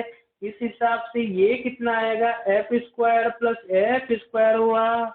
और ध्यान रखें, अगर दो फोर्सेस 90 डिग्री पे हैं तब इस स्थिति में केवल ए वेक्टर और बी वेक्टर है, तो रिजल्टेंट जो आता है डायरेक्ट आप ए स्क्वायर प्लस बी स्क्वायर कर ले। ये स्थिति हमेशा याद करें। और उसमें भी अगर ए और बी सेम हो गए तो उस स्थिति में ये आंसर √2f हो जाता है। मतलब दो वेक्टर अगर f और f है तो रिजल्टेंट 2f नहीं होकर के √2 इंटू f होता है, 2f से कम होता है। अब यहाँ से ध्यान से देखिए, FAB अगर ये स्थिति बनी, यहाँ से FAB और FAD अगर बनी तो यहाँ से क्या बना, आते हैं इन दोनों को अगर हम लोगों ने मिलाया तो कितना आया, तो √2f आया। और इधर की तरफ आया, बीच में से होके जाएगा यहाँ से 45। अच्छा, इसका मतलब क्या हुआ, एक ऐसे गया √2f हो गया, इनको देखिए तो, और साथ में एफ ए सी भी तो यहाँ से 45 डिग्री पे है, इसका मतलब एफ ए सी भी उसी एंगल पे लग रहा है 45 पे। अब दो वेक्टर अगर एक ही लाइन में हो, दो वेक्टर अगर एक ही लाइन में हो तो उनको तो सीधे जोड़ देते हैं, अभी पढ़ा था हम लोगों ने। इसलिए 10 वेक्टर आए, 100 वेक्टर आए, 1000 वेक्टर आए, सबसे पहले उनका कंपोनेंट देख करिए, या तो कुछ ऐसा तरीका अप्लाई करिए जिसकी वजह से वह एक लाइन में आ जाए और सीधे जोड़ लेते हैं। समझ में आया? इसलिए इनको हम लोग एक लाइन में किए, तो ये 45 पे ये भी 45, मतलब एक ही लाइन में आएंगे, तो रिजल्टेंट क्या होगा, ऐड हो जाएगा। और रिजल्टेंट अगर ऐड होगा, इसको यहाँ लिख लेते हैं, इसको रिजल्टेंट अगर ऐड होगा तो इस स्थिति में क्या आएगा, एफ ए सी और कितना हो गया है √2f। तो रिजल्टेंट कितना आएगा एफ नेट, और एफ नेट की वैल्यू कितनी आई, F A C plus √2f।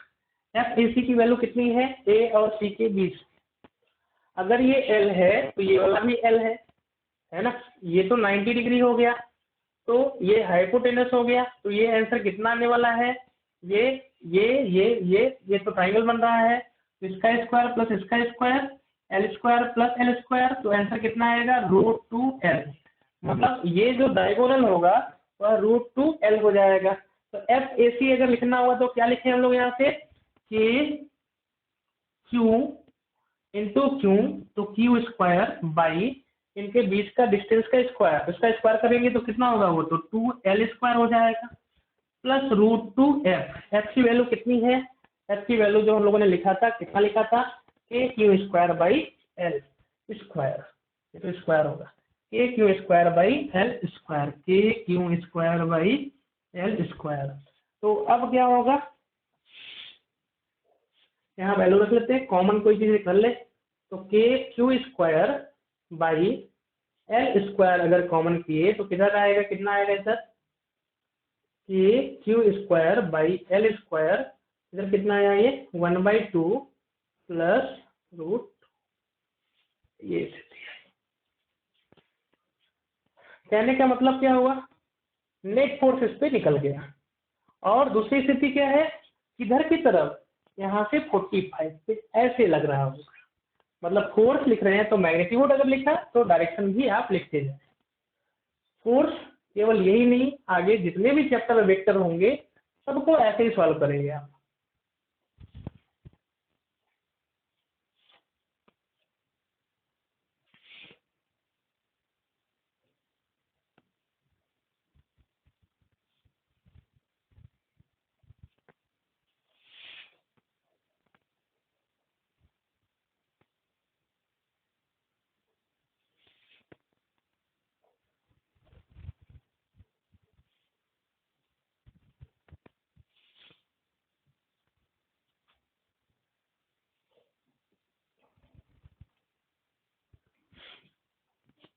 अगर ऐसे ही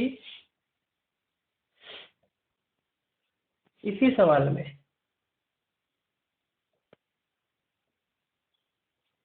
यहाँ पे हम लोगों ने क्यों लिखा, यहाँ पे भी क्यों लिखा, यहाँ पे माइनस क्यों लिखा और यहाँ पे माइनस, है ना, तो इस पर फोर्स बताना है,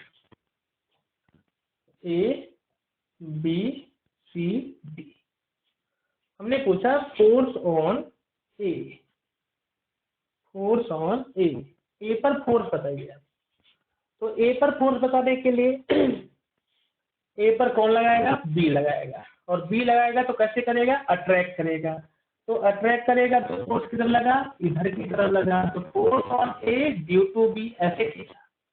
इसको कौन और देख रहा है, ये देख रहा है, लेकिन ये दोनों सेम नेचर के हैं तो ये इसको रिपेल करेगा, तो इस पर ये कैसे फोर्स लगाएगा, वो लगाएगा इधर की तरफ, force on A due to D, और इस पर ये वाला भी फोर्स लगाएगा, लेकिन ये माइनस है और ये प्लस है, तो इस पर इसकी जो नजर होगी वो किधर की तरफ होगी, वह इधर की तरफ होगी। फोर्स ऑन ए, फोर्स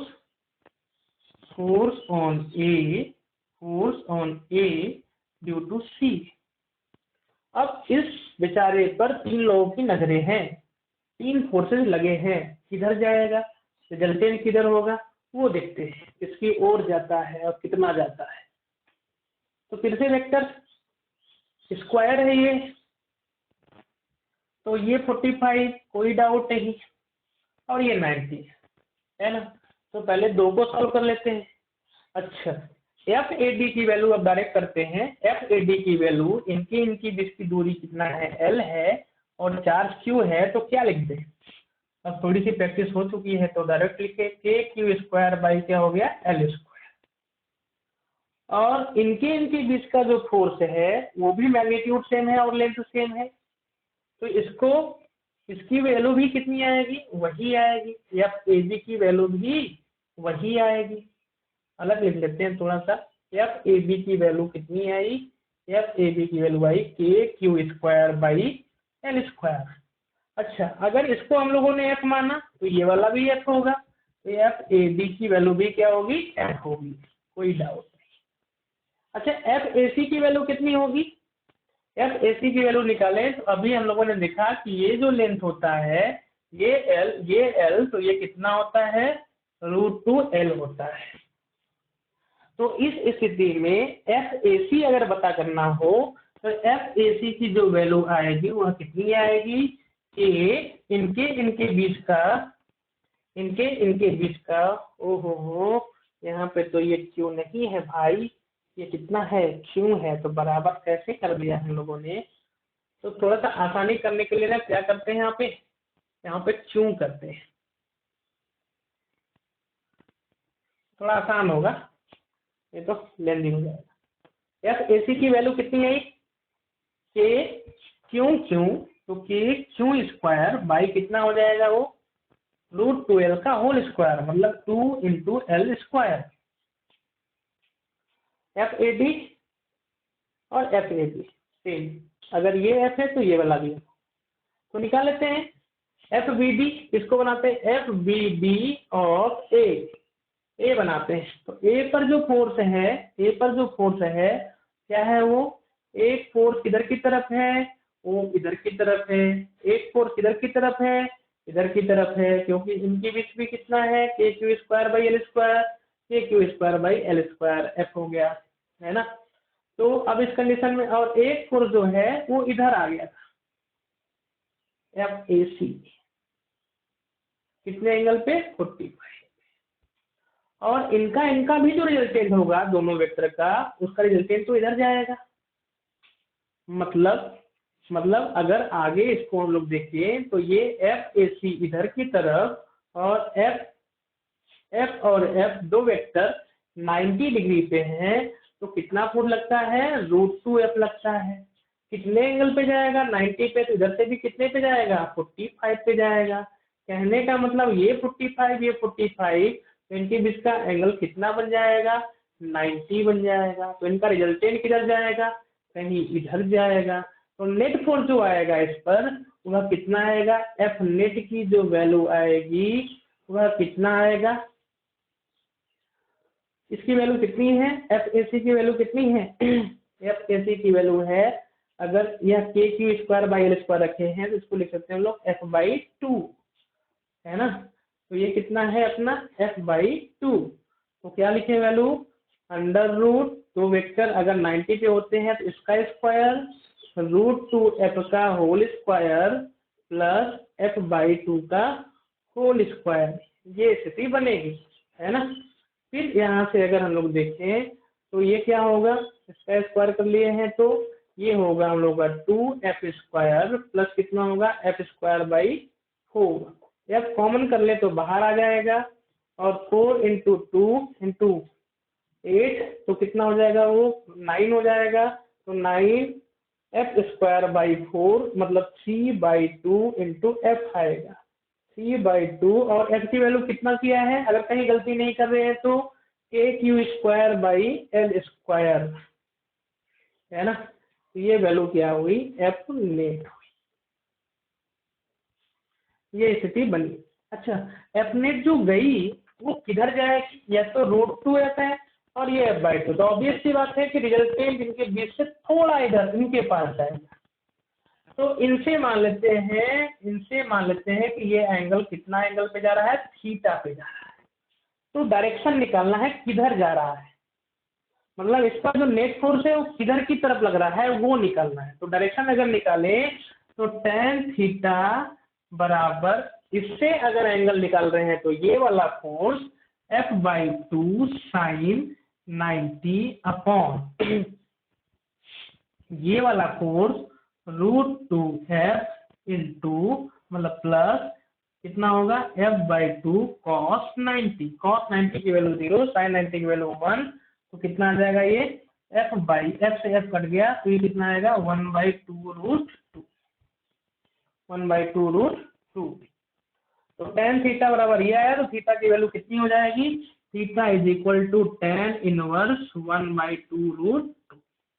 इस हिसाब से रिजल्टेंट का डायरेक्शन भी मिल गया और मैग्नीट्यूड भी मिल गया, मतलब फोर्स मिल गया कि फोर्स यहाँ से किस एंगल से, यहाँ से 45 था, कहने का मतलब यहाँ से 45 और उससे भी थीटा एंगल पे जा रहा हो। थीटा की वैल्यू कितनी है ये, अगर कहीं गलती नहीं कर रहे हैं तो, है ना, बाकी ऐसे ही प्रोसेस हम लोग करते रहे।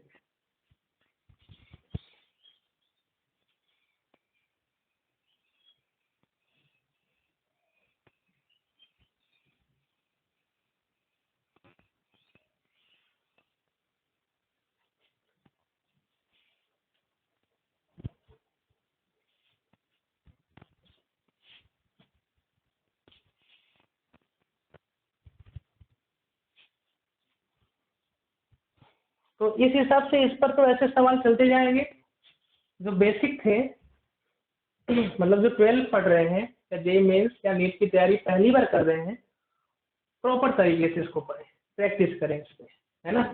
अब जो रिपीटर है या फिर जेईई मेंस और आईआईटी निकालना चाहते हैं उनके लिए बातें करते हैं, है ना।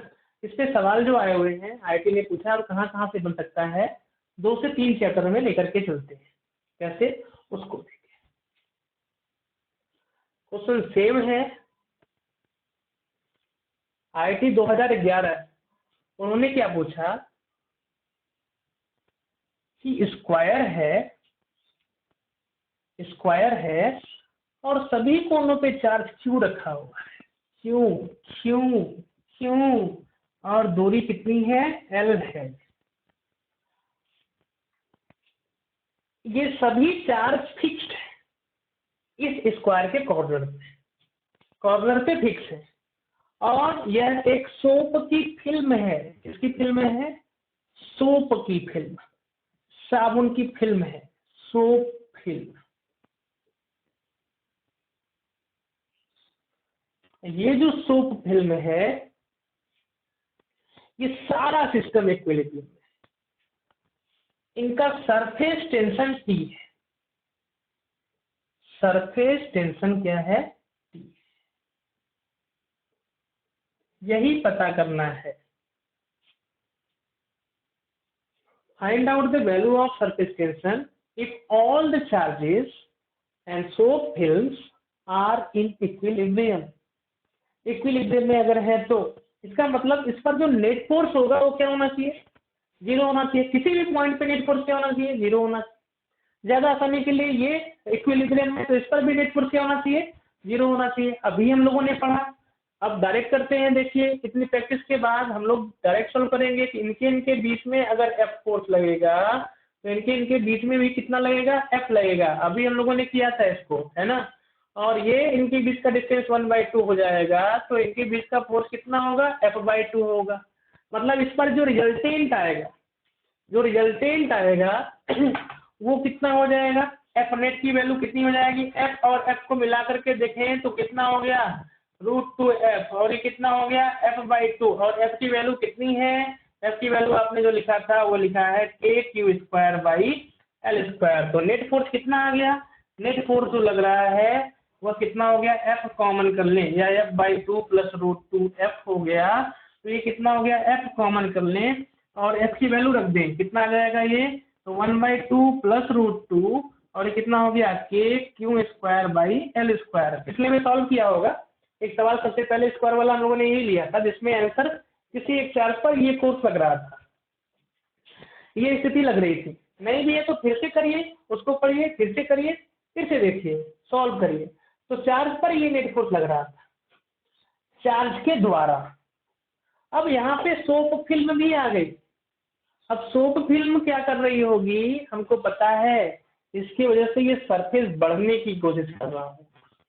जैसे ही बढ़ने की कोशिश कर रहा होगा, सरफेस पे टेंशन लग रहा होगा, और सरफेस पे जो टेंशन लगता है उसका फार्मूला होता है फोर्स बराबर surface tension into effective length L effective. समझ में आया? सरफेस टेंशन इनटू लेंथ, कौन सा लेंथ, जो इफेक्टिव हो।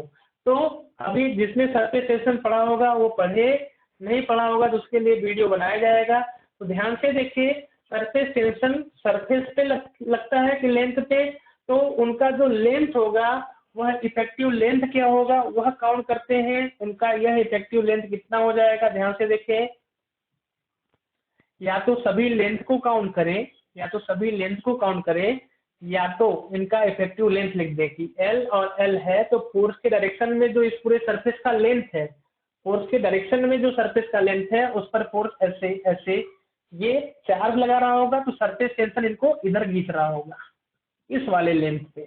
पूरे सरफेस के लेंथ की बात अगर करें तो रिजल्टेंट यही आने वाला। तो अब इस स्थिति में क्या आ जाएगा, सरफेस टेंशन फोर्स इधर की तरफ लगा रहा है, सरफेस टेंशन फोर्स जो है इधर की तरफ लग रहा होगा, और इलेक्ट्रोस्टैटिक फोर्स इधर की तरफ लग रहा होगा एफ नेट। समझ में आया? मतलब ये और ये बराबर होंगे तभी तो इक्विलिब्रियम में होगा। तो इस स्थिति में जो ये फोर्स खींच रहा है इस फिल्म को, उसका नेट फोर्स 0 होगा। इसका मतलब जो एफ इलेक्ट्रोस्टैटिक है, इलेक्ट्रो, यहाँ पे इलेक्ट्रो कर दे तो और अच्छा है, एफ जो इलेक्ट्रोस्टैटिक है ना, वह बराबर है जिसके सरफेस टेंशन के, तभी इक्विलिब्रियम में होगा। और किसके लिए, इक्विलिब्रियम के केस में। तो एफ इलेक्ट्रो की वैल्यू कितनी आ गई भाई, यहाँ से 1/2 प्लस √2 के Q square by L square. Surface tension का फार्मूला क्या होता है, surface tension T into effective length. Length इनकी इफेक्टिव जिसपे लग रही है पूरे सरफेस के लेंथ की अगर बात करें, एल ये कितना लेंथ हो जाएगा, √2 इंटू एल हो जाएगा, √2 इंटू एल। लेकिन साबुन जब रहे, सोप जब रहे, तो उसके दो फिल्म एक इधर की तरफ और एक उस तरफ की, दोनों स्ट्रेस में आ रही होंगी, मतलब दोनों खींच रही होंगी। उस पर जो फोर्स आएगा वह कितना आएगा, केवल एक लेंथ नहीं लिखेंगे, कितने लेंथ पे होगा, 2 लेंथ पे, तो 2 इंटू √2 एल होगा। जब भी साबुन आता है जिसमें सरफेस टेंशन पड़ा होगा उसके लिए बड़ी इजी होगा, नहीं तो दिक्कत करने वाली है। तो टी इंटू ये आ गया, रख लेते हैं यहाँ से, तो टी इंटू 2 √2 एल हो गया। अब यहाँ से टी की वैल्यू हम लोग आराम से निकाल सकते हैं। तो टी की वैल्यू कितनी हो जाएगी, एक एल नीचे आ जाएगा, यहाँ से टी इज इक्वल टू, यह ऊपर चला गया, कर लेते हैं, तो ये कितना हो गया, ये √2 + 1 बाई नीचे कितना हो जाएगा, 2 √2 + 1 बाई नीचे 2 है, तो ये 2 आएगा तो कितना हो जाएगा, ये 4, इधर कितना हो गया √2, और इधर कितना है के क्यू स्क्वायर, और इधर कितना है एल, और एल कितना हो जाएगा क्यू। आईआईटी में यहाँ से कुछ वैल्यू लिखा हुआ था, तो उन्होंने कुछ और पूछा था, हमने केवल यहाँ पे ऐसा फॉर्मेट दे दिया कि ऐसे सवाल थे, है ना। तो आप घर पे फिर उसको भी करें, इसको भी करें। कहने का मतलब जो हम लोग सवाल पढ़ रहे थे किसके लिए पढ़ रहे थे, आपको इतनी बातें समझ में आ गई होंगी कि सवाल कहीं से भी बन सकते हैं। जैसे और भी देखते हैं इस टॉपिक पे।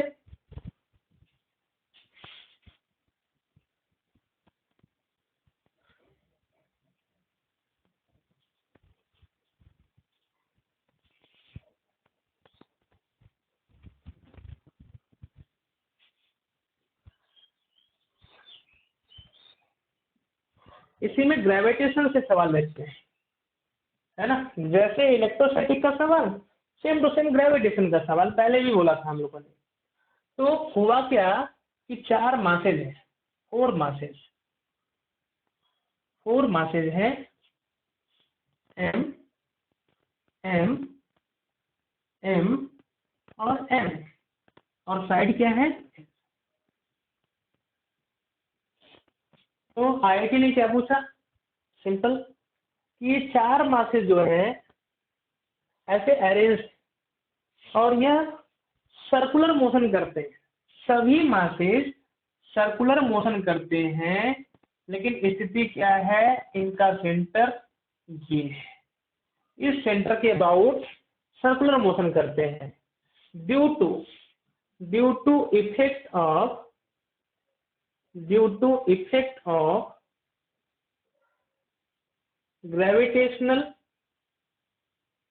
gravitational pull. All masses, the point masses doing circular motion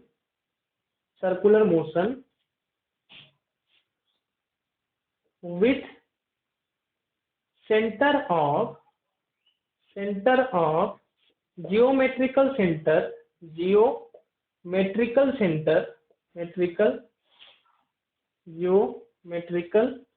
center of square.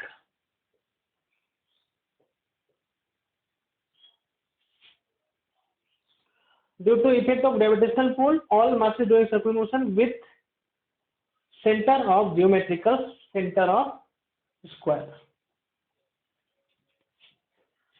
तो सभी सर्कुलर मोशन कर रहे हैं, तो सिंपल बात है, इसमें कोई बड़ी सी बात नहीं। सर्कुलर मोशन तभी कर पाएगा जब उस पर लगने वाला सेंट्रीफ्यूगल फोर्स जो बाहर की तरफ लगता है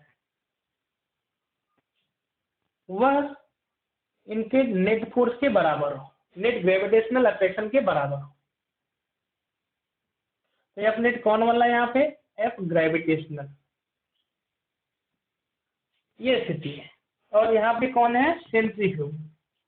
तो एफ सेंट्रीफ्यूगल अगर बैलेंस हो रहा है किसके, ग्रेविटेशनल के, तभी क्या होगा, ये सर्कुलर मोशन कर पाएंगे। सिंपल, जैसा सवाल बोले आप स्टेप बाय स्टेप चले जाएंगे।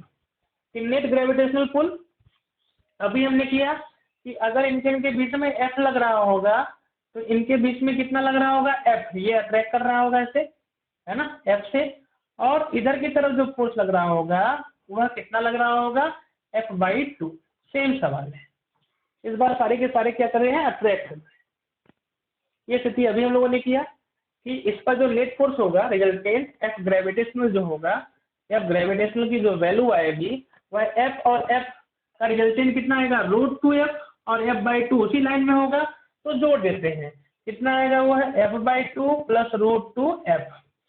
और f की वैल्यू क्या होगी, इनके बीच में लगने वाला जो फोर्स है वो कितने आएगी, Gm1m2 m स्क्वायर बाई इनके बीच का स्क्वायर, मतलब जहाँ k होता है वहां पे g होता है, सिंपल, और जहाँ q था वहां पे मास आ गया, बाकी कुछ भी अलग नहीं है इसमें, सेम टू सेम क्वेश्चन है ना।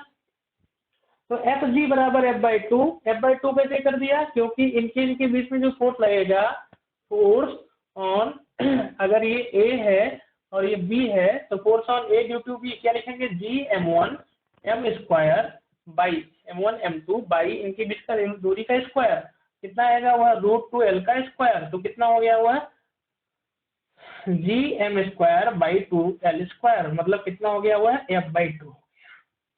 और इनके बीच का फोर्स कितना था, इनके बीच का फोर्स था, अगर ये C है तो AC बराबर Gm स्क्वायर बाई कितना था, L स्क्वायर।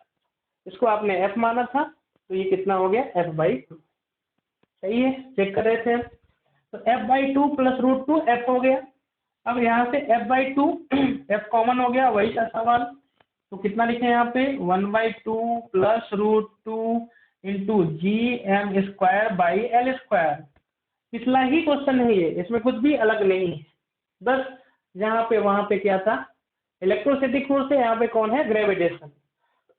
वहां पे सर्कुलर मोशन बैलेंस, वहां पे सरफेस टेंशन बैलेंस कर रहा था, सेंट्रीफ्यूगल बैलेंस कर रहा है, सिंपल, बस इतना ही बेसिक कॉन्सेप्ट यूज हुआ है।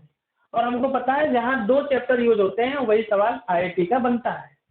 तो यहाँ से FC की वैल्यू कितनी हो गई, FC की वैल्यू जो हुई सेंट्रीफ्यूगल फोर्स, तो यह चक्कर मार रहा होगा तो mv²/r होता है, mv²/r, और r कितना है इनके बीच का दूरी, ये अगर पूरा कितना है, 1 स्क्वायर है पूरा, ये कितना होता था अभी हम लोग देखा था √2l था, तो सेंटर से √2l बाई डिवाइड करेंगे तो ये कितना आ जाएगा l/√2। सेंटर से जो डिस्टेंस आएगा वो कितना आएगा l/√2।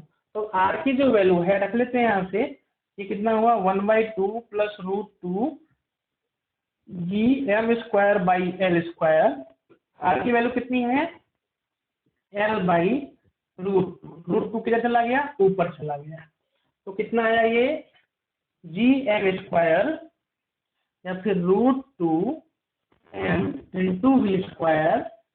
v²/l, इधर कॉमन कर लें अगर तो कितना हो जाएगा, ये वो हो जाएगा 1 + 2√2/2 × gm²/l²। बस ये स्थिति है। उसमें क्या पूछा था, then find out velocity. Velocity बताइए कि ऐसी क्या वेलोसिटी होनी चाहिए जिसकी वजह से यह क्या हो, सर्कुलर मोशन कर पाए, मतलब ऐसी स्थिति रहे, है ना। तो सिंपल बात है कि इसका जो नेट ग्रेविटेशनल पुल होगा किसके बराबर होगा, सेंट्रीफ्यूगल फोर्स के। तो यहाँ से वेलोसिटी हम लोग निकाल लेते हैं। यहाँ से वेलोसिटी कितनी आएगी हम लोग की, वहाँ से वेलोसिटी 1m से 1m कट जाएगा, 1l से 1l कट जाएगा, तो वेलोसिटी क्या हुआ, v = 1 + 2√2/2√2 ये स्थिति हुआ, और ये कितना हुआ gm²/l से l क्या हो गया, कट गया। अच्छा 1m से 1m भी कट गया है, तो यहाँ से कितना हो गया, l बचा। यह वेलोसिटी है ना।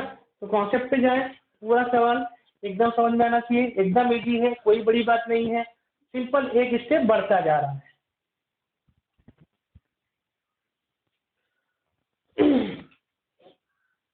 हो गया, देखते हैं आगे।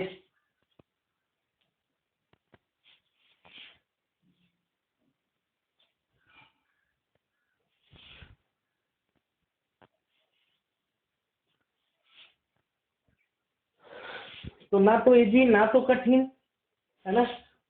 थोड़ा सा मेहनत करिए तो आसान हो गया, छोड़ दीजिए तो बहुत कठिन हो जाएगा।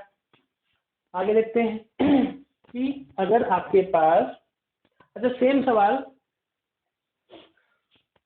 मेडिकल ने भी पूछा था, अब ये आपको करना है कि सभी मासेस कहाँ रखे हुए थे,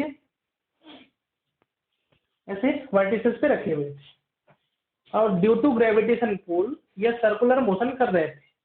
तो कितनी वेलोसिटी हो कि इस सेंटर के अराउंड यह सर्कुलर मोशन कर पाएंगे, कितनी वेलोसिटी हो, what must be the velocity that they move in circular motion with radius r, which is geometrical center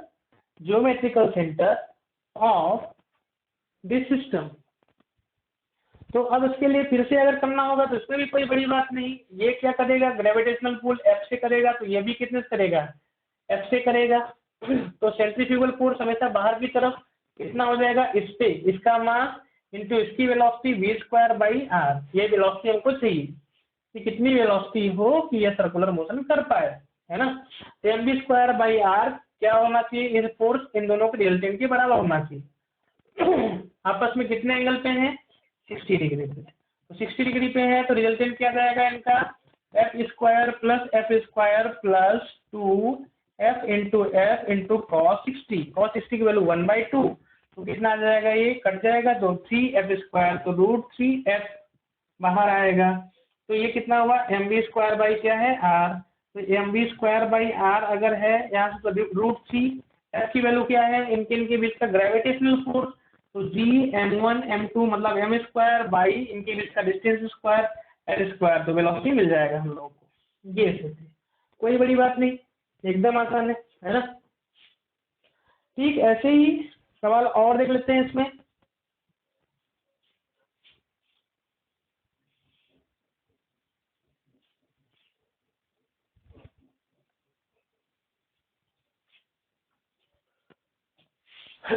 आपके पास अच्छा डबल स्टार सिस्टम है, डबल स्टार सिस्टम,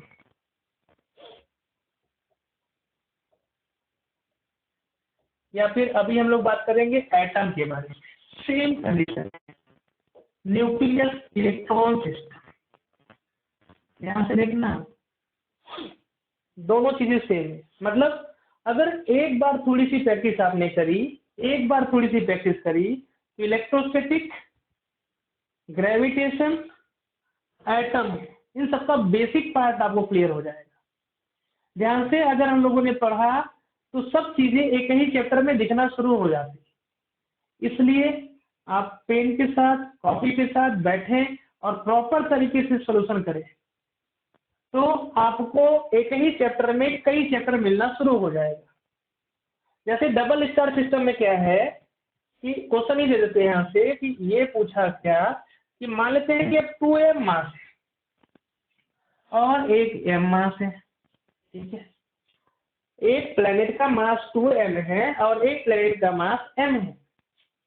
ये सभी आपस में किसी फिक्स पॉइंट के अबाउट, जैसे अभी हम लोग न्यूक्लियस को फिक्स मानते थे, इलेक्ट्रॉन चक्कर मार रहा था, ऐसा नहीं, किसी फिक्स पॉइंट के अबाउट, मतलब इसके अबाउट या इसके अबाउट सर्कुलर मोशन नहीं कर रहे हैं।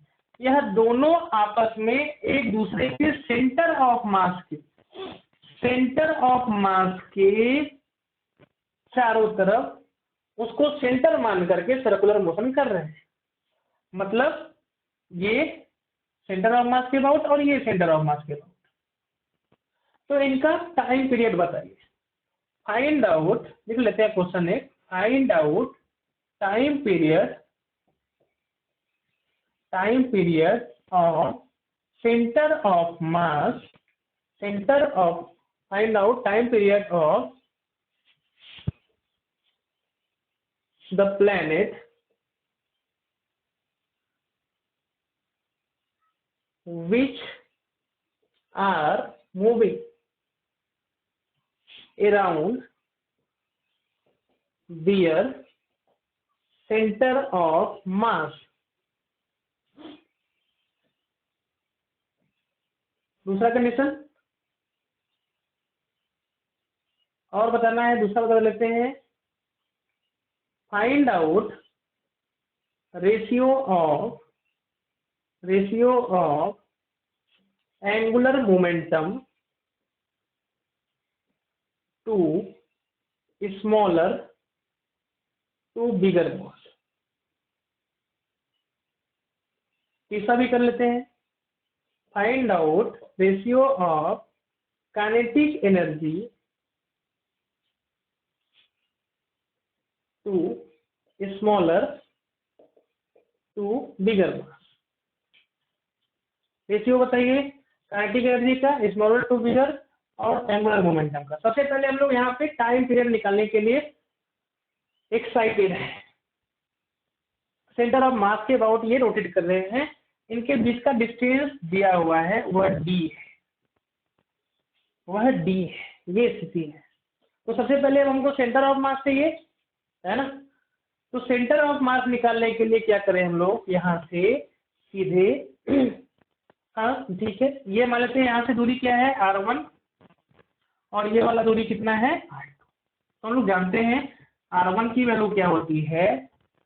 r1 अगर सेंटर ऑफ मास से निकालेंगे तो इस वाले मास का सेंटर ऑफ मास निकालेंगे, मतलब इससे दूरी निकालेंगे तो opposite mass into total distance upon total mass. Total mass कितना है 3m, कितना हुआ d/3। सिमिलरली r2 निकालें अगर, तो इससे सेंटर ऑफ मास की दूरी निकालेंगे तो इसका मास नहीं, अपोजिट मास 2m into total distance d upon total mass 3m।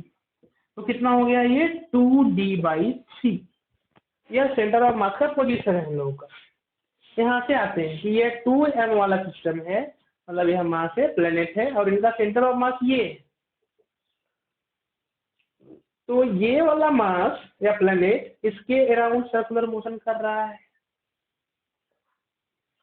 और ये वाला जो मास है इसके अराउंड सर्कुलर मोशन कर रहा है।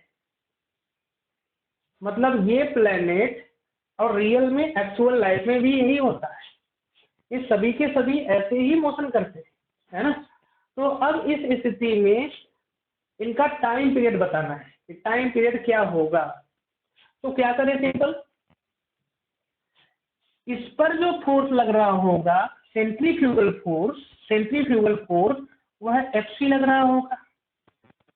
कौन बैलेंस कर रहा होगा, इनके बीच में ग्रेविटेशनल पुल एफजी बैलेंस कर रहा होगा। ये और ये स्थिति बन गई, है ना। तो अब इस स्थिति में अगर इनका रेडियस हम लोगों ने क्या लिखा है, r1 की वैल्यू कितनी है, d/c, और इनका रेडियस कितना है, r2 की वैल्यू कितनी है, 2d/c, ये स्थिति बनी। तो ये सभी सर्कुलर मोशन कर रहा होगा, जब ये ग्रेविटेशनल पुल इसके बराबर हो जाएगा तो Fc इज इक्वल टू क्या लिखना चाहिए हम लोगों को, Fg लिखना चाहिए, एकदम सिंपल। तभी ऐसा हो सकता है जहां भी सर्कुलर मोशन आए अपने ही दिमाग से तुरंत सेंट्रीफ्यूगल फोर्स लग रहा होगा। इक्विलिब्रियम में अगर है ये तो कौन बैलेंस कर रहा होगा इनको, इनके बीच में एक फोर्स और होना चाहिए। तो Fc की वैल्यू कितनी आएगी, इसका मास mv²/r होता था ना, mv²/r, जिस पर सेंट्रीफ्यूगल फोर्स लग रहा है, इसका मास कितना है 2m इंटू, या फिर टाइम पीरियड पता करना है तो क्या कर लेते हैं यहाँ से हम लोग mr⍵², ये भी पढ़ा था हम लोगों ने, सेंट्रीफ्यूगल फोर्स बराबर। तो इसका मास कितना है 2m है, इसका रेडियस कितना है r1 है, इंटू ω²। ग्रेविटेशनल फोर्स किन किन के बीच में लगेगा, इनके बीच में लगेगा, तो क्या होगा वह g इंटू इसका मास 2m इंटू इसका मास m अपान इनके बीच का डिस्टेंस का क्या लिखेंगे हम लोग, स्क्वायर लिखेंगे, d² हो जाएगा। क्या चाहिए हम लोगों को, ओमेगा चाहिए। तो ओमेगा निकालने के लिए क्या करेंगे, सिंपल देख लें यहाँ से, g, एक m से एक m तो कट गया, 2 से 2 कट गया, तो gm बचा इधर, है ना, बाई r1 d², और r1 की वैल्यू कितनी है, d/2 है ना। तो r1 d², तो d/2 करेंगे तो कितना हो जाएगा, ये लिख लेते हैं, d/2 इंटू d² r1, ये किसकी वैल्यू है, ω² की, अगर कहीं गलती नहीं कर रहे हैं तो, है ना। तो यह 2 कहाँ चला जाएगा, ऊपर चला जाएगा, ऊपर चला गया, और इधर कितना बच गया, ये d³ बचा। तो ओमेगा की वैल्यू फाइनली आई कितनी, ओमेगा की वैल्यू जो आई वह अंडर रूट में आई, है ना। इस हिसाब से ओमेगा की वैल्यू ये आ जाए, ओमेगा की वैल्यू √2gm/d³। कैलकुलेशन में कहीं मिस्टेक नहीं हो रही है तो कॉन्सेप्ट यही रहेगा, मास r⍵², इसका m, इसका मास m, इसका रेडियस r, जिस रेडियस में घूम रहा है r इंटू ω², g फोर्स इनके बीच का ग्रेविटेशनल फोर्स ये आया, तो टाइम पीरियड ये ओमेगा आ गया।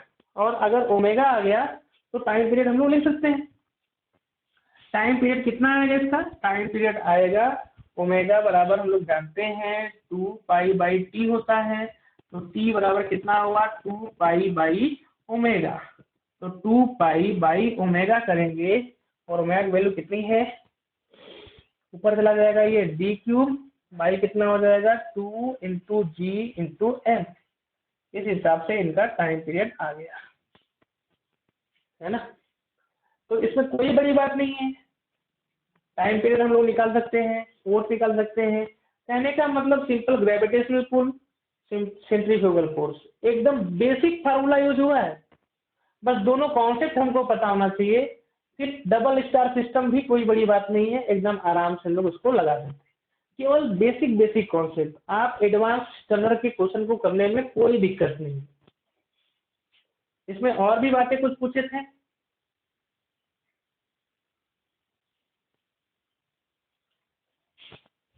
Ratio of angular momentum. तो एंगुलर मोमेंटम का फॉर्मूला होता है I into omega. L smaller upon L big करेंगे तो I smaller into omega smaller by I big by omega big. चूंकि ओमेगा दोनों का सेम है, कट जाएगा। Moment of inertia centre of मास के अबाउट स्मॉलर का कितना आएगा, mr2 का स्क्वायर बाई बिग का कितना आएगा, इसका मास कितना है 2m इंटू कितना हो जाएगा r1 का स्क्वायर, है ना। तो ये कट जाएगा तो 1/2 r2 की वैल्यू कितनी है d/3, तो d/3 का स्क्वायर हो गया। और r1 की वैल्यू कितनी है 2d/3 है, इसका स्क्वायर हो गया। इस हिसाब से कितना हो जाएगा, इस हिसाब से ये हो जाएगा हम लोग का, ये कट गया तो d/3 स्क्वायर d/3 तो ये 4 हो गया, है ना। तो वैल्यू कितनी आ जाएगी, r1 की वैल्यू कितनी है 2d/3, ठीक है। पाई स्मॉलर तो ये हुआ ना, तो mr2 स्क्वायर इसका आएगा, नहीं उल्टा हो गया भाई, तो 2d/3 इसका कितना आएगा d/3। तो इस हिसाब से r2 की जो वैल्यू आई वो है 2d/3 अपान कितना हो गया ये d/3 इसका स्क्वायर। तो ये कट जाएगा, तो स्थिति क्या आएगी यहाँ के 2 का स्क्वायर और इधर क्या है 2, तो कितना आएगा 2, है ना।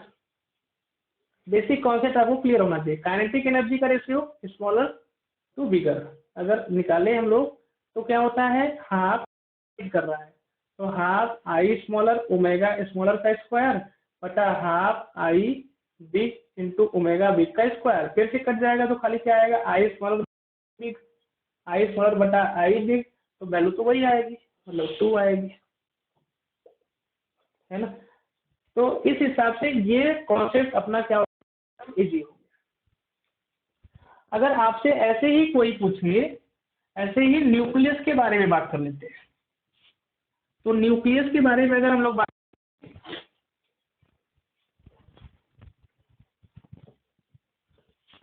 तो जब तक न्यूक्लियस रेस्ट में माना जाता है, जब तक रेस्ट में माना जाता है, दो अभी हम लोग मानते हैं कि न्यूक्लियस क्या है रेस्ट में है और इलेक्ट्रॉन चक्कर मार रहा है। ये मान लेते हैं मास ऑफ न्यूक्लियस है, ये मास ऑफ इलेक्ट्रॉन है, ठीक है। इस पर चार्ज न्यूक्लियस है और इस पर जो चार्ज है वो E है, बराबर E है। तो जब ये रेस्ट में है तो सारी बातें एकदम आसान है। जब ये रेस्ट में होगा तो सिंपल क्या होगा, when nucleus is in rest, ऐसा अज्यूम करें। लेकिन एक्चुअल लाइफ में क्या है, लाइफ में न्यूक्लियस और इलेक्ट्रॉन और न्यूक्लियस के सेंटर ऑफ मास के राउंड चक्कर मार। तो अगर इनका मास mn है और इनका मास me है तो सेंटर ऑफ मास इधर लाई करेगा। क्योंकि मास ऑफ न्यूक्लियस बहुत ज्यादा होता है मास ऑफ इलेक्ट्रॉन से, इसलिए सेंटर ऑफ मास पूरा का पूरा इन दोनों का माना जाता है कि इसी पे है। ऐसी स्थिति करके हम लोग सोल्यूशन ले लेते हैं। लेकिन एक्चुअल लाइफ में ये होता है कि न्यूक्लियस भी चक्कर मार रहा है, इलेक्ट्रॉन भी चक्कर मार रहा है। किसका मार रहा है, न्यूक्लियस और इलेक्ट्रॉन सेंटर ऑफ मास का। तो ये स्थिति बनी। तो सेम क्वेश्चन इसमें अगर करना होगा तो इस इलेक्ट्रॉन तभी एक सर्कुलर मोशन कर रहा है जब इसका mv²/r इसके इलेक्ट्रोस्टैटिक फोर्स से बैलेंस हो रही हो, Fe = mv²/r हो। मतलब क्या हो, K Q nucleus into QE हो बाई r² हो, बराबर क्या हो mv²/r। यहाँ से टाइम पीरियड वेलोसिटी सारी की सारी चीजें हम लोग निकाल सकते हैं जो में पढ़ेंगे सेम टू सेम। लेकिन यहाँ पे अगर बात करें तो यहाँ पे स्थिति क्या आएगी, किसी एक का omega square m r omega square, तो ये क्या हुआ r इलेक्ट्रॉन